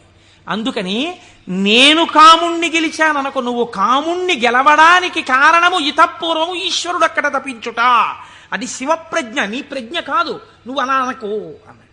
అంటే మనం ఏదైనా సాధిస్తే ఇది ఈశ్వరానుగ్రహము చేత సాధింపబడినది అనాలి. అంతేకాని నారదుడు తప్పు చేశాడని మనం ఇంటికి వెళ్ళిపోతే ఇంకెందుకు? ఆయనకి తీర్పు చెప్పడానికి మనం అక్కర్లేదు. మనం కూడా ఏదైనా సాధించినప్పుడు ఇది ఈశ్వరానుగ్రహముతో సాధింపబడినది అన్నమాట మాత్రమే వాడాలి తప్ప మన యందు నిక్షేపించుకోకూడదండి. బ్రహ్మగారు ఈ మాట చెప్తే ఏమిటో నాన్నగారు కూడా ఇలాంటి మాటలన్నీ చెప్తారు. శంకరుడు తపస్సు చేస్తే మాత్రం నా మీద బాణాలు ఇస్తే నేను తట్టుకున్నానా లేదా? ఆయన చెప్పద్దని చెప్పాడు, విష్ణుమూర్తికి చెప్పక ఈ మాట అన్నాడు. ఎందుకని మీరు బాగా గుర్తించాలి. శాంభవీ మాయ, వైష్ణవ మాయ అని 2 మాటలు వాడతారు. పరమశివుడి భార్యగా శాంభవి ఏ మాయ స్వరూపంలో ఉంటుందో అదే వైష్ణవ మాయగా ఉంటుంది పురుష స్వరూపంతో ఉంటే. నువ్వు ఈ మాటలు చెప్తే నీకు బాగా అనుభవంలోకి వచ్చేటట్టు ఒకసారి దింపి పైకెత్తుతాడు, బాగా అనుభవంలోకి వస్తుంది, కొత్త కథ వస్తుంది. ఎందుకు వచ్చింది అక్కడ చెప్పకని చెప్పాడు ఆయన. పెద్ద బుద్ధితో చెప్పాడు, వినాలి కదా ఆయన. ఆయనకి మాయలో దిగి ఓసారి తొట్టుపడ్డమే బాగా నచ్చింది. మన బుద్ధి నారదుడి మీద పెట్టి చెప్పకూడదు. ఆయన మహానుభావుడు, నారదుడంటేనే జ్ఞానం, అంతటి వాడికి తప్పలేదు మాయ.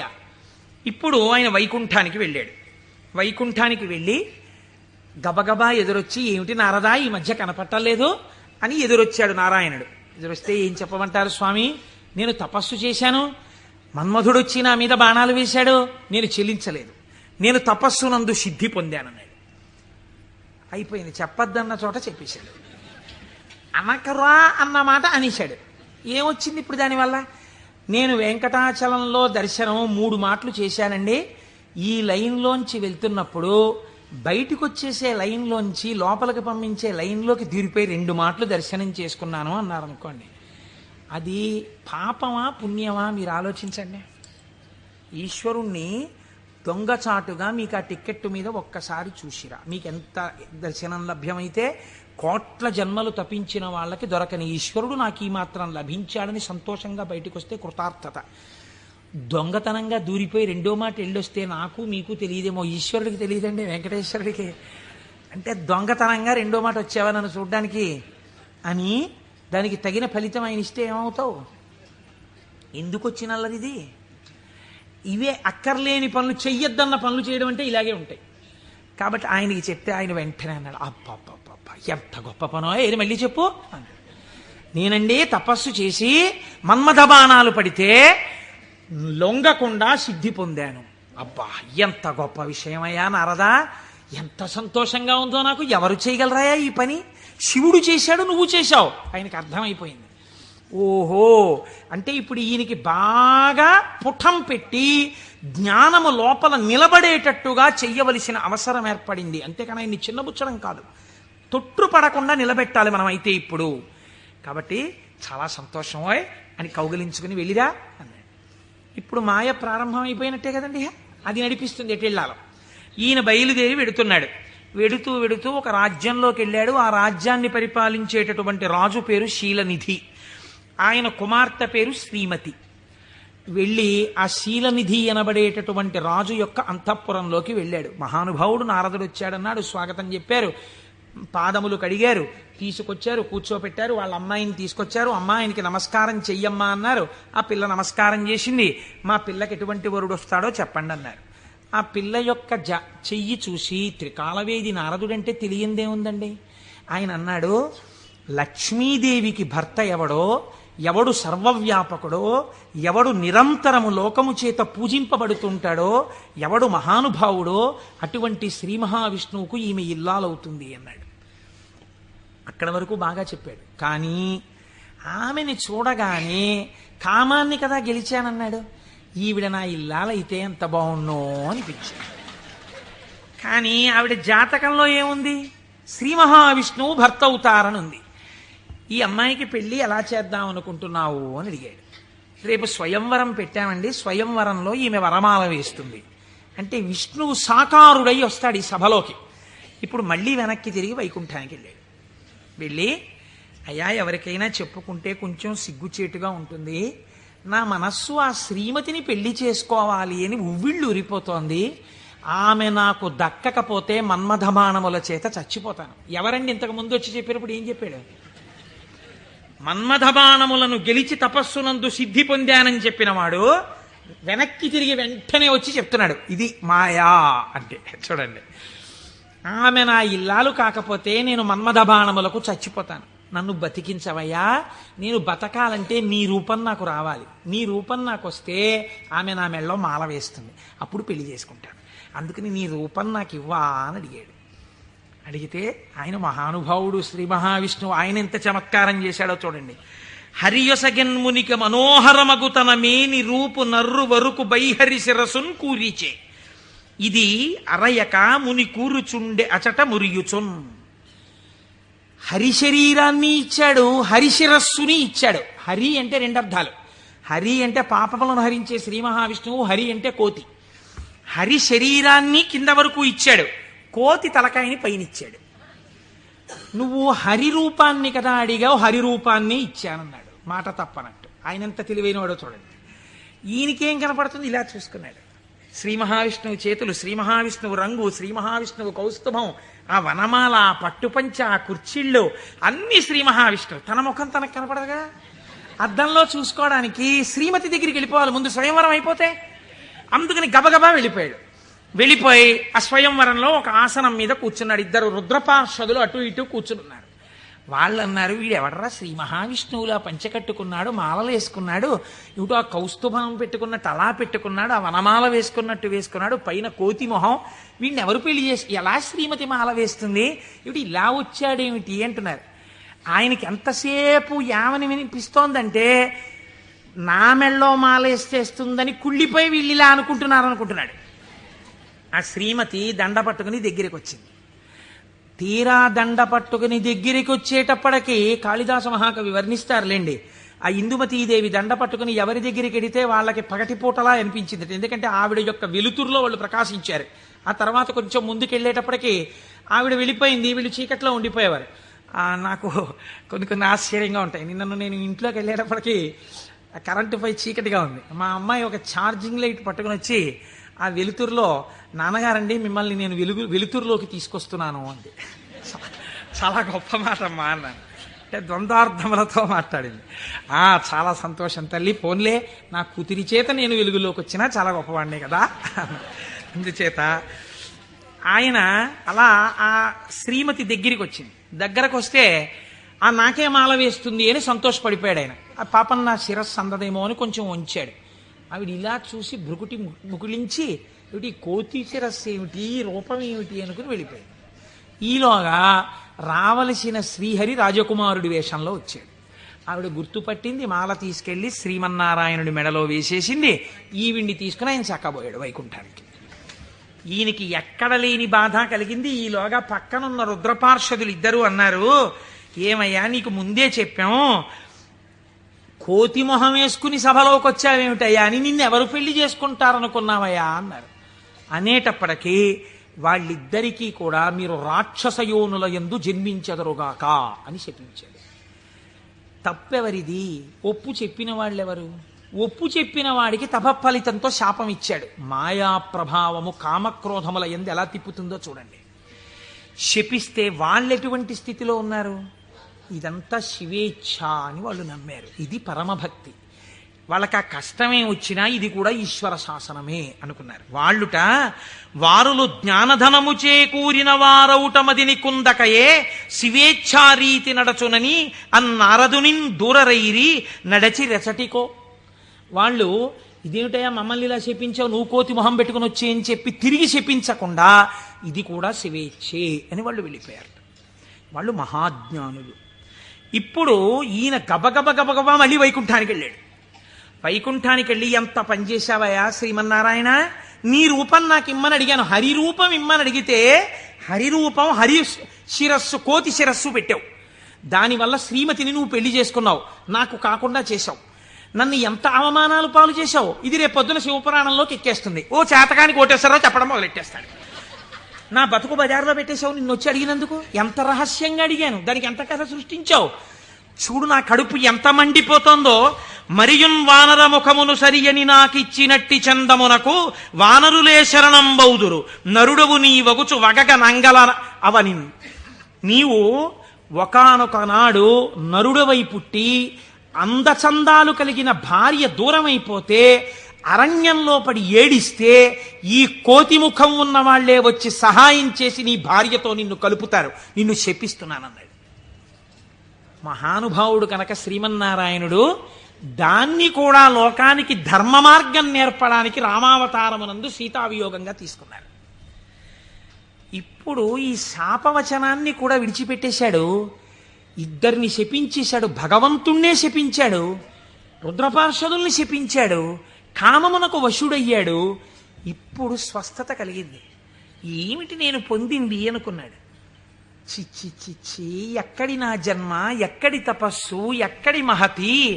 ఆనాడు శంకరుడు చెప్పాడు, నేను గెలిచానని అనద్దు, ప్రత్యేకించి వైకుంఠంలో ఈ మాట చెప్పకు సుమా అని చెప్పాడు ఆయన. అక్కడే చెప్పాను. కాబట్టి శివవాక్కు గురువాక్కు, ఏది అనకురా, ఏదైనా ఈశ్వరుడు ఇచ్చాడను నీకు ఇబ్బంది ఉండదు అంటే, వీడు ఏదైనా సాధించేటప్పటికి నాదంటాడు, ఏదైనా పోయేటప్పటికి దిక్కుమాల దేవుడు ఏం చేశాడు నాకంటాడు. రెండూ పాపకర్మలే. కాబట్టి ఇప్పుడు ఆ మాయ తొలగింది. ఇప్పుడు శ్రీమన్నారాయణుడిని చూసి అన్నాడు, ఎట్లు మహాత్మా, నిన్ను శపించిన దోషము నాకు బాయు, నీ వెట్లు భరించి యొందగల వీచెడు తాపసి ఏవయైన ఈ తిట్లు సహింపరానివిక, తీండ్రపుటల్కను ముక్క ముక్క యౌనట్లుగా నన్ను చెండదగు, అండజకేతన చక్రధారచేన్. యుక్తాయుక్త విచక్షణ మరిచి నేను మాట్లాడినటువంటి మాటలకి నా యొక్క నాలుకని ముక్కలు ముక్కలుగా కత్తిరించెయ్యాలి. ఎంత మాత్రము ఇంకా జాగు చెయ్యకుండా, మహానుభావ, అండచకేతన అంటే గుడ్డులోంచి పైకొచ్చినటువంటి గరుత్మంతుడు నీ యొక్క ధ్వజమునకు చిహ్నముగా కలిగినటువంటి వాడా, మహానుభావ, నీ చక్రధారల చేత నా నాలుకని ముక్కలు ముక్కలుగా కత్తిరించేవయా, అప్పుడు కాని నేను చేసిన పాపం పోదని కన్నీటి ధారలతో ఆయన పాదాల్ని అభిషేకించి ఆయన కాళ్ళ మీద పడ్డాడు. నారదుడు కాబట్టి అంత తొందరగా మళ్ళీ స్వస్థితిని పొందగలిగాడు. మనం కొన్ని కోట్ల జన్మలు తిరుగుతుంటాం. మీరు చూడండి, రామాయణంలో సీతావియోగానికి కారణమైంది ఒక రజకుడి మాట. అదే రజకుడు మళ్ళీ ద్వాపర యుగంలో రజకుడిగా వచ్చాడు. కృష్ణ భగవానుడు వెళ్ళి 4 చీరలు ఇవ్వయా, పంచెలు ఇవ్వయా, కట్టుకుంటానన్నాడు. ఎట్టట్రా మనుజేంద్ర చేలములు మీ కియ్యంబాడియే మిరలుం కట్టంబోలుదురే, పయోఘృతదది క్షీరంబులన్ మెక్కి ఇట్లాడంజనుగాక, గొల్లలకు మీకి భంగి నోరాడిడిన్ కట్టా ప్రణంబులు కొలుపోయదుసు మీ కంసోద్ధతిన్ బాలక. ఆయన 4 పంచెలు ఇవ్వరా అంటే వీడు ఇన్ని మాటలు మాట్లాడాడు. ఎట్టెట్రా, ఏంట్రా, నీకు రాజుగారి బట్టలు కావలసి వచ్చాయా? బాగా నందవ్రజంలో పాలు వెన్న తిని ఒళ్ళు కొవ్విందా? నీకు రాజు పంచెలు కావాలా? పంచె కట్టుకోవడం కాదురా, ఈ మాట తెలిస్తే కంసప్రభువుకి ఏమవుతావు తెలుసా, ముక్కలైపోతావు అన్నాడు. అంటే కృష్ణ భగవానుడు అన్నాడు, అన్నయ్యా, ఇంకొక అవకాశం ఇచ్చి చూశా, సరేనని ఒక పంచె ఇస్తే చేసిన పాపం తీసేద్దామని చూశా. యుగం మారిపోయినా వీడి బుద్ధి మారలా. ఈ తల ఇక మామూలుగా పనికిరాదు, నీ గుద్దొక్కటి గుద్ది 1000 వ్రక్కలు చేయన్నాయా శిరస్సునన్నాడు. ఒక్క గుద్దు గుద్ది 1000 ముక్కలు చేశారు. నోటి మాట సంస్కారంగా ఉండాలి. మాట సంస్కారంగా ఉండడం మొదట నేర్చుకుంటే చాలా తప్పులు దిద్దబడిపోతాయి. అందుకే శివుడు చెప్పింది ఈ మాట వైకుంఠంలో చెప్పకు. నీవు ఏది చేసినా ఈశ్వర ప్రజ్ఞకి ముడిపెట్టు. నీ కొడుక్కో ర్యాంక్ వచ్చింది, ఇది ఈశ్వరానుగ్రహం అండి. మా అబ్బాయికో ర్యాంక్ వచ్చింది. నువ్వు మంచి పంచ కట్టుకున్నావు, ఈశ్వరానుగ్రహం అండి. ఓ పంచ కట్టుకున్నాను. నువ్వు ఒక ఉపన్యాసం చెప్పగలిగావు, అది పరమేశ్వరానుగ్రహం అండి. నా చేత ఒక ఉపన్యాసం చెప్పించాడు, ఈశ్వరానుగ్రహం అండి. నేను శివమహాపురాణం వినగలిగాను అను. నేనన్న మాట అన్నావా, ఇబ్బందిలోకి వెళ్ళిపోతావు. ఇది అనకు. మొదట దిద్దుకోవలసినది వాక్కు దిద్దుకో. రజోగుణ తమోగుణ భూయిష్టమైన వాక్కులు మాట్లాడకు, అవి నీ సంస్కారం అయిపోతాయి. ఈ సంస్కారము నిన్ను జన్మ జన్మాంతరములు తిప్పుతుంది. నారదుడు కాబట్టి మహానుభావుడు గంటలో సర్దుకున్నాడు. మనం ఎంతటి వాళ్ళం, మాయ ఎంత గొప్పదో చూడండి. ఇది మహేశ్వర శక్తి. ఈ మాయ ఎలా తొలగుతుంది అంటే దీనికి ఒక్కటే లక్షణం, ఆ మాయయే అమ్మవారి స్వరూపం. మీరు గట్టిగా ఆవిడ పాదాలు పట్టుకున్నారనుకోండి, పట్టుకుంటే ఆవిడే మిమ్మల్ని దగ్గరికి తీసుకుని, అందుకే చేతిలో పాశం పట్టుకుని ఉంటుంది. ఈశ్వర భక్తిని మీకిచ్చి మీ చేత ఈశ్వర సేవ చేయించి ఈశ్వరుడిలో మిమ్మల్ని ఆవిడే కలుపుతుంది. ఆవిడే ఆ పనినంతటినీ తీసుకుంటుంది. ఇది చిత్రంగా ఉంటుంది. ఎలా ఉంటుందంటే, తరచుగా చెప్తూ ఉంటాను నేను ఒక కత్తి నేను అలా వెడుతుంటే రోడ్డు మీద ఒక దొంగ పరిగెత్తుకుంటూ కత్తి పట్టుకుని నా వెనక వచ్చాడు అనుకోండి, నేను పరిగెడుతుంటాను. దొంగ కత్తి పట్టుకుని నా వెంట పరిగెడుతుంటాడు. నేను ముందు పరిగెడతాను, నా వెనక దొంగ పరిగెడుతుంటాడు. పరిగెడుతుండగా దొంగ రాయి తన్నుకుని పడిపోయి కత్తి అంత దూరంలో పడిపోయింది అనుకోండి. ఇప్పుడు నేను నిజానికి దొంగని ఏం చేయగలిగిన ధైర్యం నాకేం లేదు, కానీ కత్తి తీసుకుని ఇలా నిలబడ్డాను నేను. దొంగ పరిగెడుతున్నాడు. ఇప్పుడు ఎందుకు పరిగెడుతున్నాడు? దొంగ చేతి కత్తి నా చేతిలోకి వచ్చింది. ఇన్నాళ్ళు మిమ్మల్ని తిప్పిన కామం, ఆ కామపాశాలు అమ్మవారి పాదాలు పట్టుకుంటే భక్తి పాశాలుగా మారిపోయాయి. ఈ మార్పుకి మీరు అమ్మవారి పాదాలు పట్టుకుంటే చాలా ఆవిడ మాయాశక్తి, ఇటు తిప్పిన ఆవిడ అటు తిప్పేస్తుంది. మాయాపాశాన్ని భక్తిపాశం చేసేస్తుంది. లోకమునందు తిరిగిన పంచతన్మాత్రల్ని ఈశ్వరుడి వైపుకి తిప్పేస్తుంది, తిప్పేసి ఈశ్వరుడిలో కలిపేస్తుంది. కాబట్టి ఇప్పుడు మీరు మాయా అన్న అవనికని పైకెత్తి శివుడితో కలుపుతుంది. ఇది మహేశ్వరుణ్ణి చేరుకోవడానికి మార్గం. ఆ మార్గమునకు మొట్టమొదటి పొరపాటు వాక్కునందు కలుగుతుంటుంది. ఈ వాక్కునందు అలా చెయ్యకో, ఈశ్వర ప్రజ్ఞని గుర్తెరుగు, ఈశ్వరానుగ్రహాన్ని గుర్తెరుగు. ఇది మనకి బోధ చెయ్యడం ఈ మహేశ్వరనామమును, మహేశ్వరనామాన్ని అడ్డుపెట్టి మనకి నేర్పింది. ఇదే పరమశివుణ్ణి పక్కనే ఒక చిత్రమైన నామంతో పిలుస్తారు, శంభు అని పిలుస్తారు. శంభు అంటే ఏమిటో తెలుసా అండి? శం అంటే నిరతిశయమైనటువంటి సుఖము లేదా సుఖము, భావయతి కల్పించువాడు. మీరు చూడండి, ఒక వస్తువు ఉంటుంది, ఆ వస్తువు యొక్క సుఖానుభూతిని మీరు ఎప్పుడు పొందుతారు? ఒక వస్తువు యొక్క సుఖానుభూతిని మీరు ఎప్పుడు పొందగలరు అంటే ఆ వస్తువు మీ చేత అనుభవింపబడినప్పుడు. ఉదాహరణకి నాకు ఒక లడ్డు అంటే చాలా ఇష్టం అనుకోండి. ఆ లడ్డూని తీసుకొచ్చి మీరు ఇలా చూపించి, కోటేశ్వరారు మీకోసమే తెచ్చాం ఈ లడ్డు అన్నారనుకోండి. నేను ఆ లడ్డూని ఇలా చూసి నా కోరిక తీరిపోయి అంటానా? అనను. మీకోసమే అన్న చేతిలో పెట్టారు, చాలా బాగుంది అని ఇలా పెట్టుకుని తినబోతాను. తినకండి, మీకు ఈ లడ్డు ఎందుకు తెచ్చానో మీకు శుభవార్త చెప్పాలి, అది చెప్పాక తిందురు కానీ. ఇప్పుడు నా కోరిక తీరిపోయిందా? తీరలేదు. ఆయన శుభవార్త చెప్పబోతుంటే సెల్ ఫోన్ మోగింది. ఉండండి చెప్తాను అని అక్కడికి వెళ్ళి గంట సేపు మాట్లాడుతున్నాడు. లడ్డు ఇలాగే ఉంది, నేను ఇలాగే ఉన్నాను, తీరిందా? తీరలేదు. ఆయన తర్వాత వచ్చి ఏదో చెప్పి ఇప్పుడు తినండి అన్నాడు. ఇప్పుడు నేను దాన్ని తీసి ఇలా నాలుక మీద పెట్టుకుని అలా పడేశాను. గభాలన కంట్లో ఏదో పడి ఇలా అన్నాను, అది కింద పడింది. తీరిందా నా కోరిక? తీరలేదు. నాలుక మీద పడింది రెండో ముక్క, అమ్మయ్యా అన్నాను, ఇప్పుడు నా కోరిక తీరింది కదండి. వస్తువు ఉండడానికి, అది మీ అనుభూతిగా మారడానికి మధ్యలో చాలా తేడా ఉంటుంది. ఈ శక్తి మీ యందు నిలబెట్టేవాడు ఈశ్వరుడు. అందుకే ద్రాపే అంధస్సస్పతే దరిద్రం నీలలోహిత అంటుంది రుద్రాధ్యాయం. సుఖమునకు కావలసిన వస్తువు ఉండడం వేరు, సుఖముగా బ్రతకడం వేరు. ఒకడు కోటీశ్వరుడు ఉంటాడు, కానీ వాడు నిన్న రాత్రి మిగిలిపోయినటువంటి చద్దన్నాన్ని ఇవాళ మధ్యాహ్నం పులిసిపోయిన పెరుగుతో తింటాడు. కేవలం సుఖానుభవం కాదు. లోకములు 3 రకాలుగా ఉంటాయి. ఒక లోకము కేవలము సుఖాలు అనుభవించడానికే ఉంటుంది, స్వర్గాది లోకములు. అక్కడ దుఃఖము యొక్క స్పర్శ ఉండదు, సుఖాలు అనుభవిస్తారు. ఇంకొక లోకం ఉంటుంది, అక్కడ సుఖం అన్నది ఉండదు, ఎప్పుడు ఏడుపులు, పెడబబ్బలు, కేకలు, అరుపులు, భయంకరంగా ఉంటుంది. అది నరకం. సుఖం దుఃఖం 2 ఉంటాయి.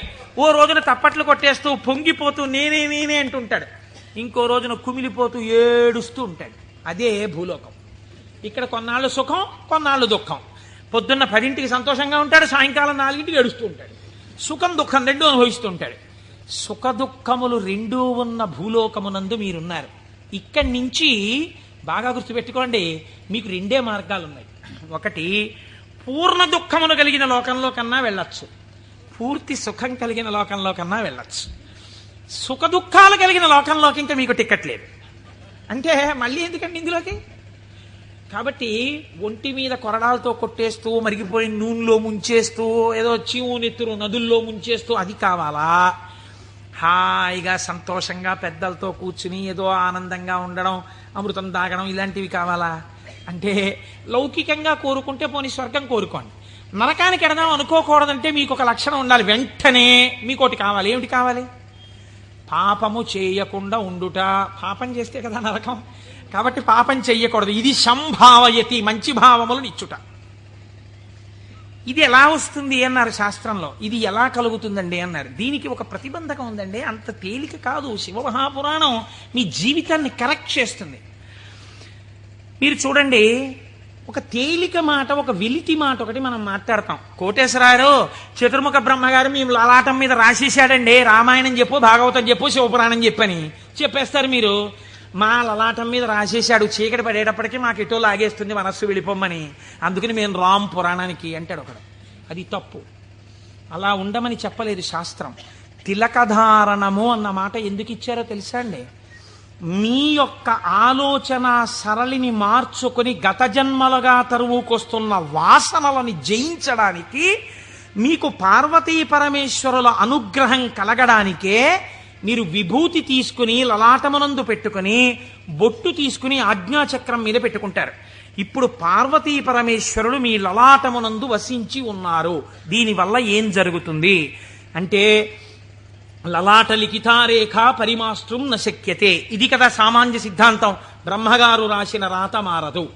కానీ మీరు తిలకధారణం చేసి విభూతి పెట్టుకోగానే మీ ఆలోచన సరళి యందు మార్పు వస్తుంది. ఎందుకు వస్తుందో తెలుసా అండి? మీరు చూడండి, ఒక ఆయన దగ్గరికి మీరు వెళ్ళేటప్పటికీ ఇలా విభూతి పెట్టుకుని ఇంత బొట్టు పెట్టు కూర్చున్నాడు అనుకోండి, ఈయన అడిగితే కొంచెం సౌమ్యంగా చెప్తారేమో అనిపించేస్తుంది మీకు గబుక్కుని వెంటనే. ఏమీ లేకుండా కొరకొర చూస్తున్నాడు అనుకోండి, బాబా ఆయన దగ్గరికి ఎందుకు లేండి అనిపిస్తుంది. అసలు మీరు భస్మ బొట్టు కనపడేటప్పటికి సాత్విక ప్రవృత్తి ముఖంలో కనపడిపోతుంది. సరికదా, ఆజ్ఞాచక్రం మీద బొట్టు అమ్మవారి యొక్క అనుగ్రహం. అమ్మవారి అనుగ్రహం ఆజ్ఞాచక్రం మీద ప్రసరణం మొదలవగానే మీ బుద్ధి యందు ఆలోచన మారిపోతుంది. మారిపోయి మనం ఈ పని చెయ్యొద్దు, మనం ఎందుకు ఈ పాపం చేయడం, మనం ఇంక ఇవాళ నుంచి ఇది చెయ్యొద్దు, మనం పురాణానికి వెళ్ళిపోదాం, మనం శివాలయానికి వెడదాం, మనం వెంకటేశ్వరుడి గుడికి వెడదాం, ఎన్నాళ్ళు ఈ తప్పుడు పని చేస్తాం, మనం చెయ్యొద్దు అని మీ యందు ఒక పూనిక రావడం ప్రారంభం అవుతుంది. అందుకని ముందు శరీరమును అలంకృతం చేసి లోపల మనస్సుని సంస్కరించడం దగ్గరికి వెళ్ళారు. మీరు మనస్సుని జయించలేకపోతే. పెద్దలు ఏదో ఉత్తినే హాస్యాస్పదంగా పెట్టలేదండి ఇవేవిని. కనుక తిలకధారణ చేసి భస్మ పెట్టుకోమని చెప్పారు. ఇప్పుడు మీరు అలా చెయ్యడం ప్రారంభిస్తే ఏమవుతుంది? అలా చెయ్యడం ప్రారంభిస్తే మీకు దుఃఖమును స్వీకరించి దుఃఖము నుండి బయటపడతారు. ఇది చిత్రంగా ఉంటుంది. ఇప్పుడు మీకు ఎందుకు ఈ ఆలోచనలు, పాపభూయిష్టమైన ఆలోచనల వైపు ఎందుకు తిరుగుతోంది మనస్సు అంటే, దానికి రజోగుణ తమోగుణ ప్రవృత్తి ఉంది. 3 గుణాలు ఉన్నాయి లోకంలో, సత్వము రజస్సు తమస్సు. ఇది ఎప్పుడూ కూడా ఆయన అలాగే చెప్తాడు కానీ హాయిగా పనిచేసేట్టు ఎంత సుఖంగా ఉంటుంది, ఒంట్లో ఓపిక ఉన్నప్పుడు చేయాలి, ఆయనకి ఏముంది అలాగే చెప్తాడు, అలా చేస్తూ కూర్చుంటానేంటి, సుఖంగా అనుభవించు అంటుంది. ఎందుకు ఆ పురాణం, దిక్కుమాలిన పురాణం, హాయిగా టీవీ చూడు, మంచి ఎపిసోడ్ వస్తుంది ఇవాళ అంటుంది. ఈ బోధని జయించగలగడానికి ఈ త్రిగుణములు బాధాకరములు. మీరు ఉన్నతిని పొందకుండా బాధిస్తున్నాయి. ఉన్నతిని పొందకుండా బాధించేటటువంటి త్రిగుణముల యొక్క బాధ నుంచి మీరు బయటపడడానికే మీరు సంసారం అనే కొత్త బాధనించుకున్నారు. సంసారం బాధ అండి. సంసారం సాగరం దుఃఖం. సంసారం అంత తేలికని శాస్త్రం చెప్పలేదు.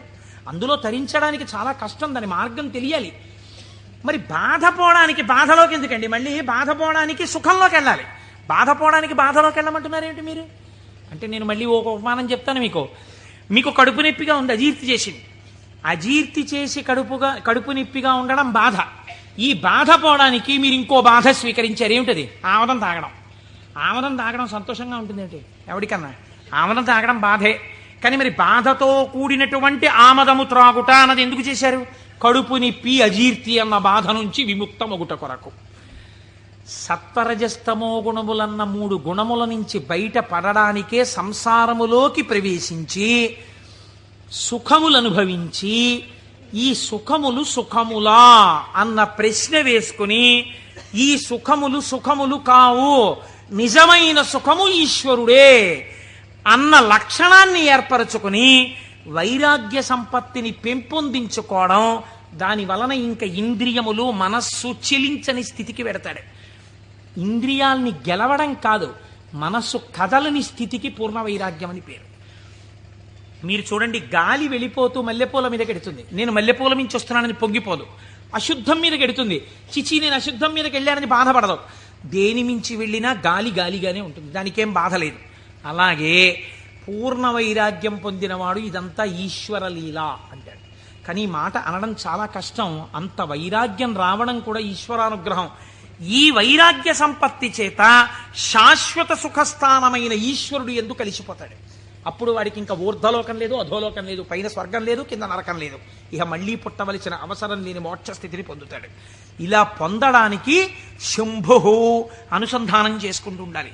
శివుడి పాదాలు మీరు గట్టిగా పట్టుకున్నారనుకోండి, శివాష్టోత్తరం చదువుకుంటున్నారనుకోండి, భస్మధారణ చేశారనుకోండి, బొట్టు పెట్టుకున్నారనుకోండి, ఏమీ చేతకాకపోయినా కూర్చున్న నామాలు చెప్పడం మొదలుపెట్టారనుకోండి, మీకు తెలియకుండా మీలో ఒక రకమైనటువంటి మార్పు ప్రారంభమై అది మంచి ఆలోచనల వైపుకు తీసుకుని వెళ్ళగలదు.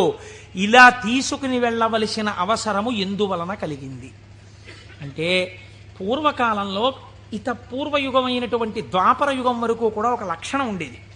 రాక్షసులు ఉన్నారనుకోండి, వాళ్ళు తెలిసేవారు వీళ్ళు రాక్షసులండి అని తెలిసేది.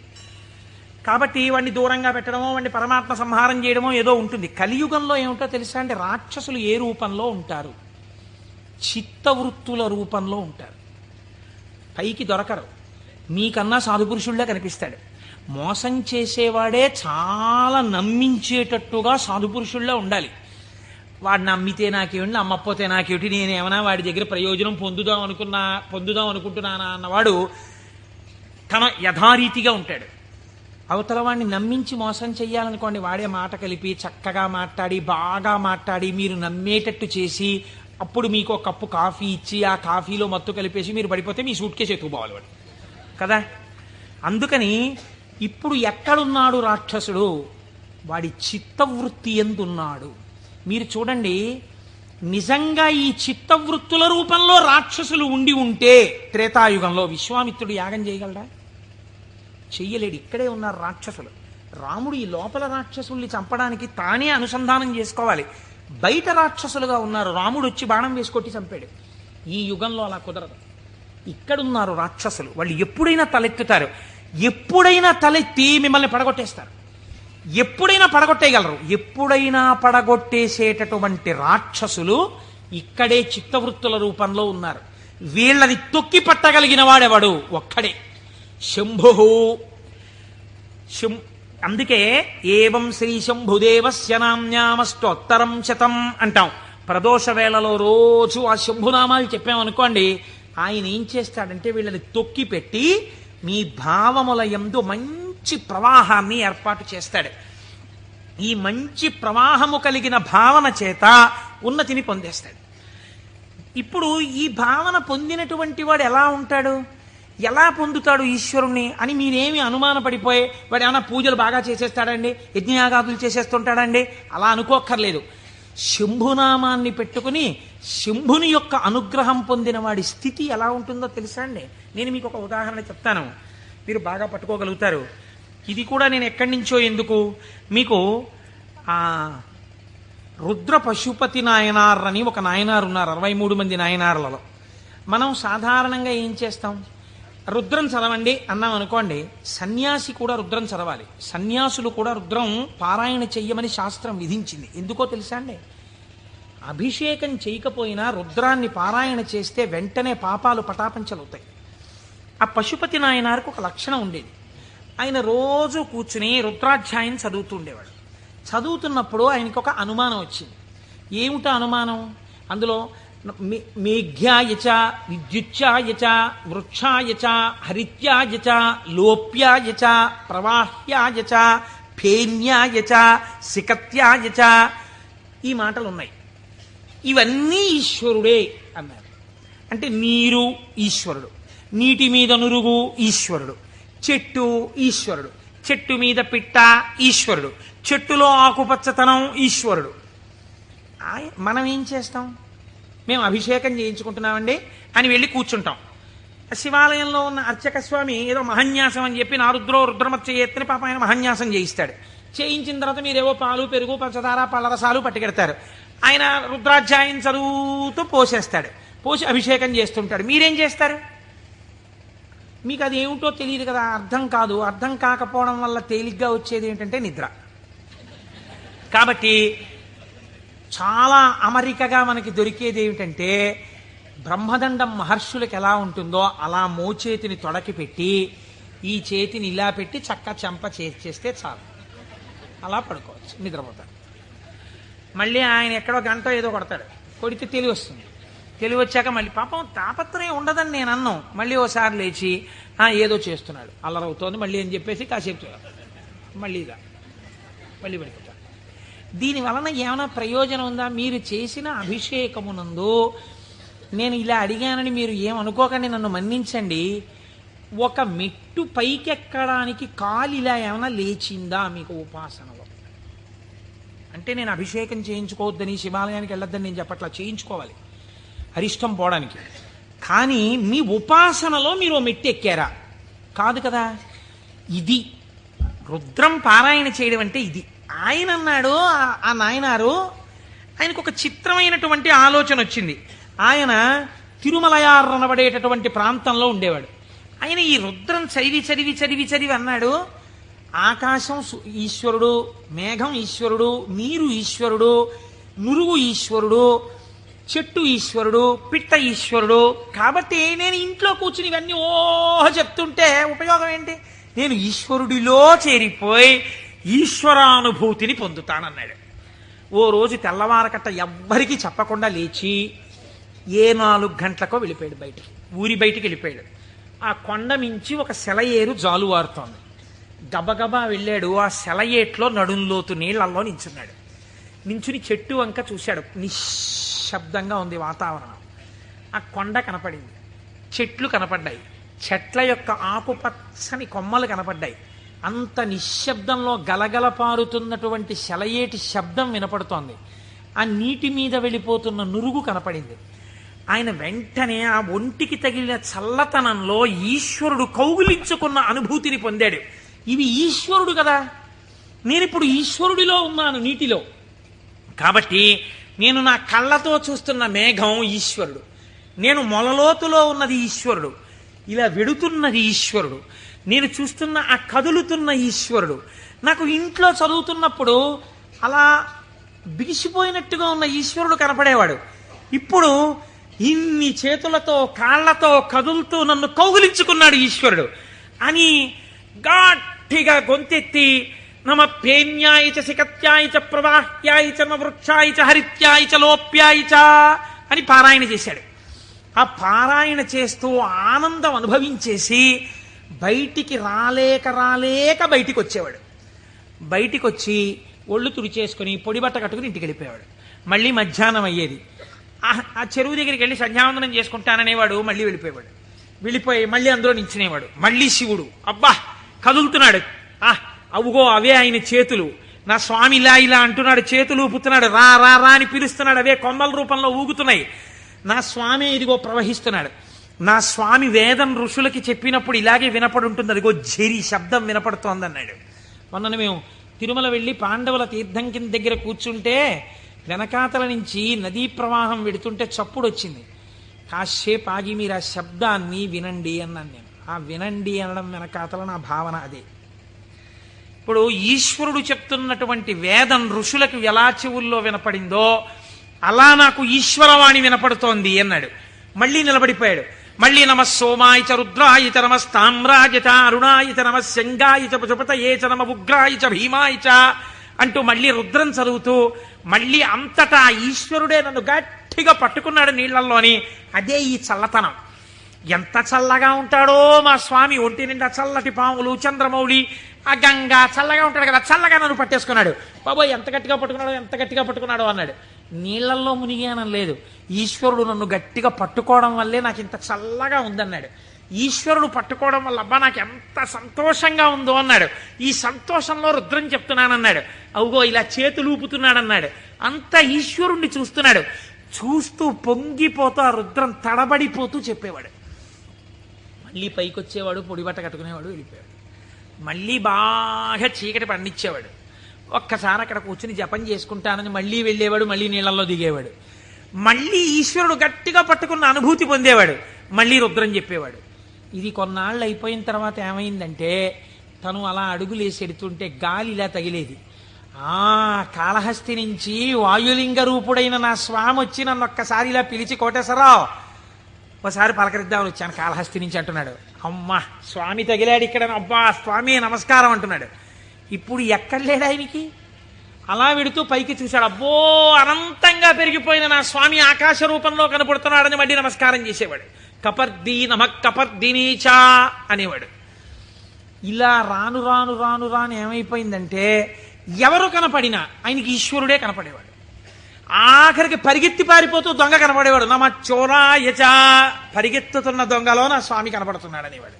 మరి అంతేగా చెప్పింది రుద్రం. ఇలా అంతటా ఈశ్వర దర్శనం చేసి ఎక్కడ పడితే అక్కడ ఆగిపోయి నమస్కారం చేయడం అలవాటైపోయింది. ఈ అలవాటైపోతే శంకరుడు అన్నాడు, ఇక నేను తప్ప ఇంకొకటి కనపడని నీకు నాలోకే తీసుకోవాలని తనలోకి తీసేసుకున్నాడు. శివుడిలో ఏకమైపోయి తాను శివుడైపోయాడు. ఇప్పుడు చెప్పండి, భావన చేత మోక్షాన్ని పొందాడా లేదా? రుద్ర పశుపతి నాయనారని ఆయనకి పేరు. 63 మంది నాయనార్లలో ఆయన ఒకరు. మీరు అలా కూర్చుని ఏవో పదార్థాలు అట్టుకుని నమో ఓం నమో నమస్తే అస్తు భగవన్ విశ్వేశ్వరాయ మహాదేవాయ త్రయంబకాయ త్రిపురాం తకాయ త్రికాగ్రికాలాయ కాలాగ్ని రుద్రాయ నీలకంఠాయ మృత్యుంజయాయ సర్వేశ్వరాయ సదాశివాయ శ్రీమన్మహాదేవాయ నమః అంటూ ఎన్ని పాలు పోసినా ఎన్ని నీళ్లు పోసినా ప్రయోజనం లేదని నేను అన్నా. కానీ ఏమి రమించింది మీ మనస్సు? నీటిలో నిలబడిన వాడికి రుద్రం అనుభూతిలోకి వచ్చేసింది. మనకెక్కడొచ్చింది అనుభూతి? ఒక ఏటి గలగలల యొక్క శబ్దంలో మీరు ఈశ్వరుణ్ణి అనుభవించగలగాలి. ఒక పిట్ట పాటలో మీరు ఈశ్వరుణ్ణి అనుభవించగలగాలి. మీకు తగిలిన గాలిలో ఈశ్వరుణ్ణి అనుభవించగలగాలి. ఇది సంభావయతి. ఇప్పుడు ఏమైంది? నిరతిశయ సుఖప్రదాతయ్యి ఉన్నాడు. ఈ మాటలు చెప్పి చిత్తవృత్తులైనటువంటి రాక్షస స్వరూపాల్ని తొక్కి పెట్టడానికి ఇలా నేను దక్షిణామూర్తిగా కూర్చుంటే ఆనాడైతే అర్థమైంది, కానీ ఇవాళ అర్థం కాదు లోకానికి. అందుకుని నేను లేచి తిరగాలి, తిరిగి లోకానికి బోధ చెయ్యాలి. బోధ చేసి నేనే శంభుస్వరూపమై లోకాన్ని శివుడి వైపుకి తిప్పాలనుకున్నట్టు ఒక ఆయన. ఎవరైన? దక్షిణామూర్తి. మౌనాన్ని విడిచిపెట్టేట. విడిచిపెట్టి మహానుభావుడు ఎలా నడిచి వెళ్ళాడు అన్నారు. అజ్ఞానాంతర్గహన పతితానాత్మ విద్యోపదేశైః త్రాతుం లోకాన్ భవదవశిఖాతాపపాపచ్యమానాన్ ముక్త్వా మౌనం వటవిటపినో మూలతో నిష్పతంతి శంభోర్మూర్తిశ్చరతి భువనే శంకరాచార్య రూపా. ఆనాడు ఇలా కూర్చుంటే అర్థమైంది, కానీ ఇవాళ నేను వటవృక్షం కింద ఇలా మౌనంగా కూర్చుంటే ఎవ్వరికీ అర్థం కాదు. వీళ్ల చిత్తములలోనే ఉన్న రాక్షసులను తొక్కి పెట్టడానికి నేనే వెళ్ళి నలుచెరగులా నేనే తిరిగి నేనే నిలబడి వీళ్ళు ఏ స్థాయిలో ఉన్నా వాళ్ళని ఉద్ధరించడానికి కావలసిన స్తోత్రముల దగ్గర నుంచి భాష్యముల వరకు ఇద్దామని ఆ దక్షిణామూర్తి మౌనమును విడనాడి ఈ భూమండలము మీద శంకరాచార్య రూపముగా తిరిగారట. ఆయనే ప్రథమ గురువై జగద్గురువై మహానుభావుడయ్యాడు. శివానందలహరి, సౌందర్యలహరి, బ్రహ్మసూత్ర భాష్యం దగ్గర నుంచి ప్రస్థానత్రయ భాష్యాల వరకు ఇచ్చారు. ఇహమునందు ఐశ్వర్యము కావాలంటే కనకధార వరకు ఇచ్చారు. అటువంటి శంకరాచార్యుల వారి దగ్గర ప్రారంభమైన గురు పరంపర నేటి మా గురువుల వరకు కొనసాగుచునే ఉన్నది. ఆ గురువాక్య శ్రవణమే నా లోపలనున్న రాక్షసులను తొక్కి పెట్టగలిగినటువంటి శక్తి స్వరూపము. ఆ గురువు మాట నేను విన్నానా అంతే. ఆ చిత్తవృత్తులు నన్నేం చేయలేవు, ఆ రాక్షసులు నన్నేం చెయ్యలేరు. సంభావయతి, నా యందు మంచి భావములు ప్రవేశించి ఈశ్వరాభిముఖుడనై శం నిరతిశయ సుఖస్వరూపమైన శివుని యందు కలిసి నేనే శివుడనగుచున్నాను. అటువంటి స్థితిని నాకు కలగడం కోసమే మహానుభావుడైన పరమాత్మ నాకు ఈ ఉపకారం చేశారు. ఇటువంటి జ్ఞానము కలగడము దేనివల్ల కలుగుతుంది అన్నారు. ఇటువంటి జ్ఞానమే శంభుస్వరూపం మీకు కటాక్షిస్తుంది. అందుకే శంభు అన్న నామం అంత గొప్ప నామమైంది. పరమశివుని యొక్క రూపాలలో ఆ శాంభవ స్వరూపం అంత గొప్పదైంది. ఆ నామాలు చెప్పుకుంటే చాలు మనం ఉద్ధరింపబడతాం. అందుకే కదా ప్రతిరోజు ప్రదోష వేళ చెప్పుకుంటున్నాం. ఈ చెప్పుకున్న ఫలితం ఏమిటో మనకు ఒక రోజున తెలుస్తుంది. తెలిసిన రోజున అయ్యా మనం ఎంత అదృష్టవంతులను ఆ రోజున నామని చెప్పుకున్నాం అనుకుంటాం.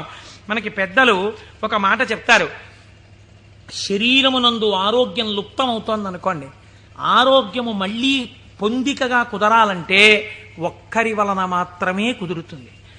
సూర్యోపాసన చెయ్యాలి, ఆదిత్య హృదయం చదువుకోవాలి. ఆరోగ్యం భాస్కరాదిచ్చేత్, శరీర ఆరోగ్యము మనస్సు ప్రశాంతముగా ఉండుట సూర్య భగవానుని యొక్క అనుగ్రహము వలన కలుగుతుంది. శ్రియమిచ్చేత్ హుతాశనం. ఇవాళే పొద్దున నేను ఒక ఉపనయనానికి వెళ్ళాను.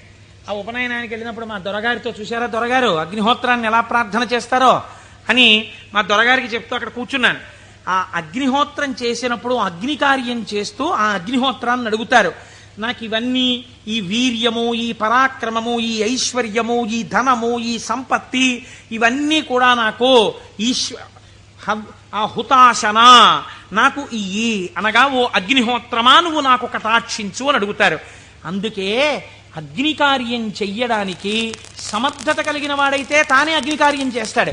నాకు లేదు అగ్ని కార్యం చెయ్యగలిగిన సమర్థత, ఏం చెయ్యాలి అన్నారు. ఇప్పుడు మీకు నేను ఒక ఉదాహరణ చెప్తా. రేపు ఫిబ్రవరి 11వ తారీఖున సుబ్రహ్మణ్యేశ్వర స్వామి వారి యొక్క హోమం జరుగుతుంది ఇక్కడ. ఆ హోమం జరిగినప్పుడు మీరు చెయ్యగలరా సుబ్రహ్మణ్య హోమం? ఆచంద్ర తారార్కం వంశం నిలబడాలి. ఎక్కడో ఒక చోట వంశం ఆగిపోయే ప్రమాదం రావచ్చు. కానీ ఒక్కసారి ఎవడు సుబ్రహ్మణ్యుడి కావిడి భుజం మీద పెట్టుకున్నాడో, సుబ్రహ్మణ్యుడికి హోమం చేశాడో, వాడి వంశం ఆగదు. అటువంటి ప్రతిబంధకం ఉంటే తొలగిపోతుంది.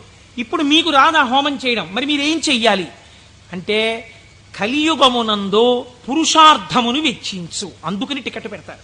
దాని మీద డబ్బులు సంపాదించడానికి కాదు. ఒక టిక్కెట్ పెడితే మీ ద్రవ్యాన్ని మీరు వినియోగించాలి.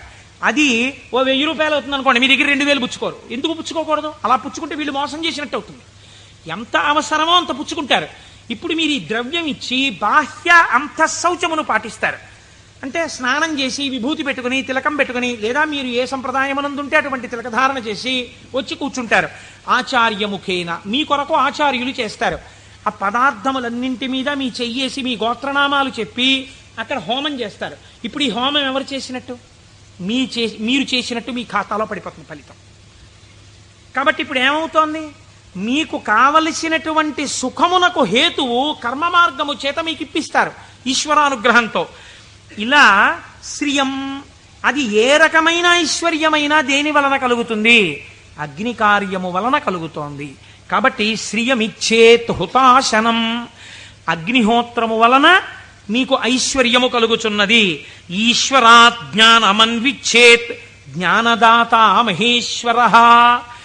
ఈశ్వరుని యొక్క అనుగ్రహము వలన మాత్రమే జ్ఞానము కలుగుతుంది. ఆ జ్ఞానం ఇచ్చేవాడికే మహేశ్వరుడని పేరు. ఈ మహేశ్వరుడు ఎందుకు ఇస్తాడు?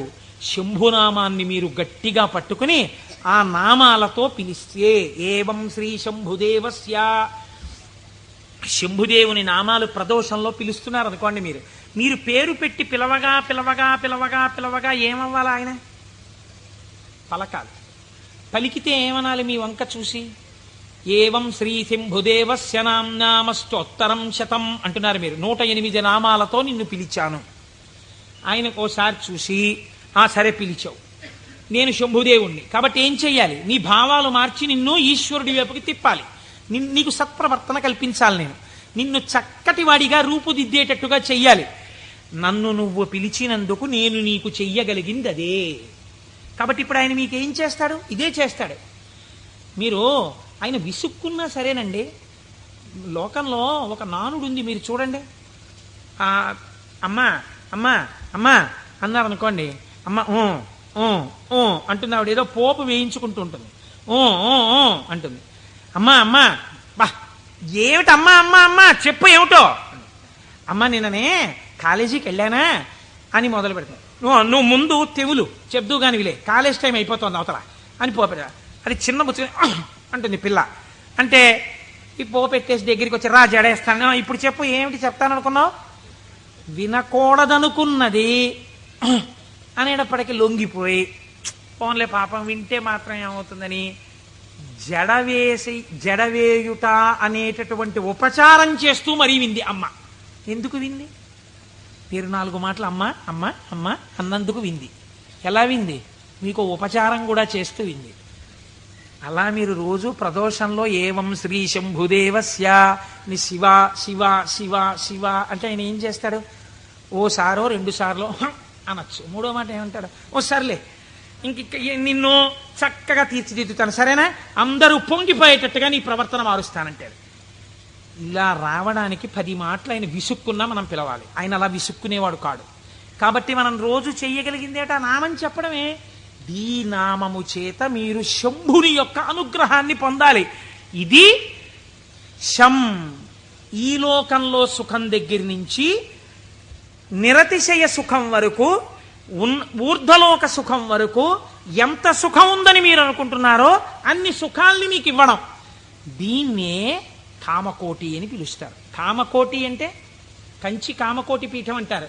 కామకోటి అంటే ఇక్కడ కోరికలు ఇవ్వడంతో మొదలుపెట్టి కోరికలు లేకుండా చేయడం వరకు తీసుకెళ్ళి ఆ తర్వాత పుణ్యం ఇచ్చి పుణ్యము వలన ఊర్ధ్వలోక ప్రాప్తి వరకు ఇచ్చి తర్వాత మళ్లీ తిరిగి రానవసరము లేనటువంటి పునరావృత్తి రహిత శాశ్వత శివ సాయుధ్య స్థితి అనబడేటటువంటి మోక్ష స్థితి వరకు ఇయ్యగలిగినటువంటి అంచులన్నీ ఆవిడ చేత పరిపాలింపబడుతున్నాయి. ఆవిడ అవనిక ఎత్తి ఈ కామకోటిలో నిలబెడుతుంది. ఈ కోటిలో ఏ మెట్టు మీద నువ్వు నిలబడతావో దానికి తగినట్టుగా నిన్ను నిలబెట్టడానికి ఈ నామాలు, ఆ ఈశ్వరానుగ్రహము నిన్ను రక్షిస్తున్నాయి. నీకు రుద్రపశుపతి నాయనారు వృత్తాంతం ఒక్కటి ఉదాహరణగా సరిపోలేదా? రమించిన హృదయం అటువంటి భావం ఒక్కటి కలగగానే రమించిపోయిందంతే. ప్రమాదం అంతా ఎక్కడొస్తుందో తెలుసా అండి? మీరు చూడండి, మనం లోకంలో ఒక పెద్ద పొరపాటు చేస్తుంటాం. మనస్సు యందు దోషం ఉండదు. మనస్సు ఏ స్థానాన్నైనా వెతకడం దానికి అలవాటు. మీ మనస్సు ఒక స్థానాన్ని అడుగుతుంది. అది ఏమండి, సాయంకాలం 6:30కి వెళ్ళి కాసేపు మనం కూడా నామం చెప్పుకుంటే బాగుంది. లేదు, కొన్నాళ్ళకి పురాణం అయిపోతుంది. సాయంకాలం 6:30కి వెళ్ళి శివాలయం అరుగు మీద కూర్చుని అలా గుడి యొక్క ధ్వజస్తంభం దగ్గర గంటలు చిరుగంటలు మోగుతుంటే, పక్షులన్నీ గోళ్లకి చేరిపోతుంటే, శివాలయంలో ఉన్నటువంటి ప్రధాన అర్చకుడి దగ్గర శిష్యులు పాఠం నేర్చుకుంటుంటే, ఆయన ఒక్క మాట చెప్తే వీళ్ళు 3 మాటలు చెప్తుంటే, గుళ్ళోకి వచ్చిన వాళ్ళు గంట కొడుతుంటే అవి వింటూ ఒక 20 నిమిషాలు కూర్చుంటే ఎంత ప్రశాంతంగా ఉంటుందో అంది మనస్సు. అంటే మీ మనస్సు ఒక స్థానాన్ని అడిగిందా లేదా? కానీ దాని గొంతు మీరు ఎక్కడ నొక్కుతారో తెలుసా అండి? ఇది 6:30కి నాన్నగారండి ఎలాగైనా సరే మనం రోజు కాసేపు ఈవినింగ్ వాక్ వెళ్దాం నాన్నగారండి, డాక్టర్ గారు మార్నింగ్ వాక్ ఏదో ఒకటి చేయమన్నారు, వెయిట్ తగ్గాలంటున్నారు నన్ను, నేనేమో తిరగలేను నాన్నగారండి, మీరు కూడా నాతో రండి అందనుకోండి. పిల్ల లేకపోతే పిల్లాడు లేకపోతే భార్య లేకపోతే ఎవడో స్నేహితుడు, ఉత్తర క్షణం మీరు వచ్చిన ఒకే ఒక మంచి ఆలోచన పీక నొక్కేస్తారంతే. సరేలే గుళ్ళోకి ఇంకో మాట ఎప్పుడో వెళ్దాం, పాపం అడిగాడు కదా అని వెళ్ళిపోతారు. ఒకరోజు పొద్దున్నే కాసేపు మీరు 6 గంటలకి ధ్యానం చేసుకుంటే మీకు బాగుందనుకోండి. 6 గంటలకు అబ్బా లేచిపోతే పొద్దున్నే 6 గంటలప్పటికి మీరు లేచిపోయి ఆ బాత్రూంలోకి వెళ్ళి పడపడ స్నానం తిరుగుతుంటే నిద్ర పట్టే వాళ్ళకి కూడా నిద్ర పట్టట్లేదు. 7 వరకు హాయిగా ఎందుకు వెళ్ళిపోయాడు? మీరు ఏది చెప్పిన మాట ఎక్కడ విన్నారు? ఇంట్లోకి రెండంటేనే రాని వాళ్ళకి ఎవడు చెప్తాడు? బయటికి వచ్చిన వాడు చెప్పారు వెళ్ళిపోమనే చెప్తాడు కదండి. కాబట్టి పట్టు విడుపు అని 2 మాటలు మనకి శాస్త్రంలో ఉన్నాయి. ఏది ఎక్కడి వరకు పట్టుకోవాలో అక్కడ వరకే పట్టుకుని ఎప్పుడు విడిచిపెట్టాలో అప్పుడు విడిచిపెట్టేయాలి. అందుకే పట్టు విడుపు ఉండాలండి అంటారు.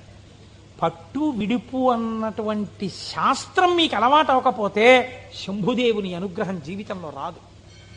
కొన్ని పట్టుకోవాలి, కొన్ని వదిలేస్తుండాలి. ఇది విడిచిపెట్టేయకపోతే ఇంకా నా జీవితం వెళ్ళదు, నేను అటువైపు వెళ్ళడానికి కొన్ని వదలాలను వదిలిపెడుతూ ఉండాలి. అందుకే ప్రయత్నపూర్వకంగా రాజ్యం కూడా విడిచిపెట్టి వానప్రస్థానికి వెళ్ళారు. ఈ పట్టు విడుపు అంటే అక్కడ నేర్చుకోవడానికి ఇక్కడ కూడా నేర్చుకో. ఇక్కడే రాంది అక్కడే వస్తుంది నీకు, నేను ఏమి విడిచిపెడతావు? పట్టుకోవడం వచ్చు, విడిచిపెట్టడం వచ్చు. పైగా అదో క్వాలిఫికేషన్లో చెప్పడం ఏంటి? నేనండి ఇంకా పట్టానంటే వదిలిపెట్టనంటాడు ఒకడు. అంటే మూర్ఖుడివి, పాతాళంలోకి పోతున్నావు, అది గొప్ప. నాకు కోపం వస్తుంది కానండి, గవ్వుకున్నారన్నా పెద్దలు చెప్తే వెంటనే పక్కన పెట్టేస్తానన్నారు అనుకోండి, మీరు ఆయనకు పోల్దండి అయ్యాలి.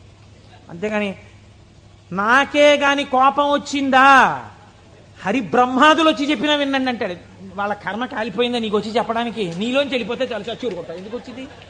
ఏమిటా వ్యగ్రత? ఎందుకు వచ్చిన మాట?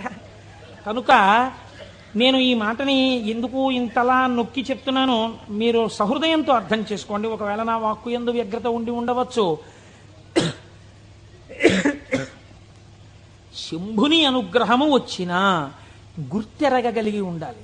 ఆ గుర్తెరగనప్పుడు వచ్చిన అవకాశము వినియోగించుకోకపోతే మరొకసారి ఈశ్వరుడు ఇవ్వడానికి ఇష్టపడడు.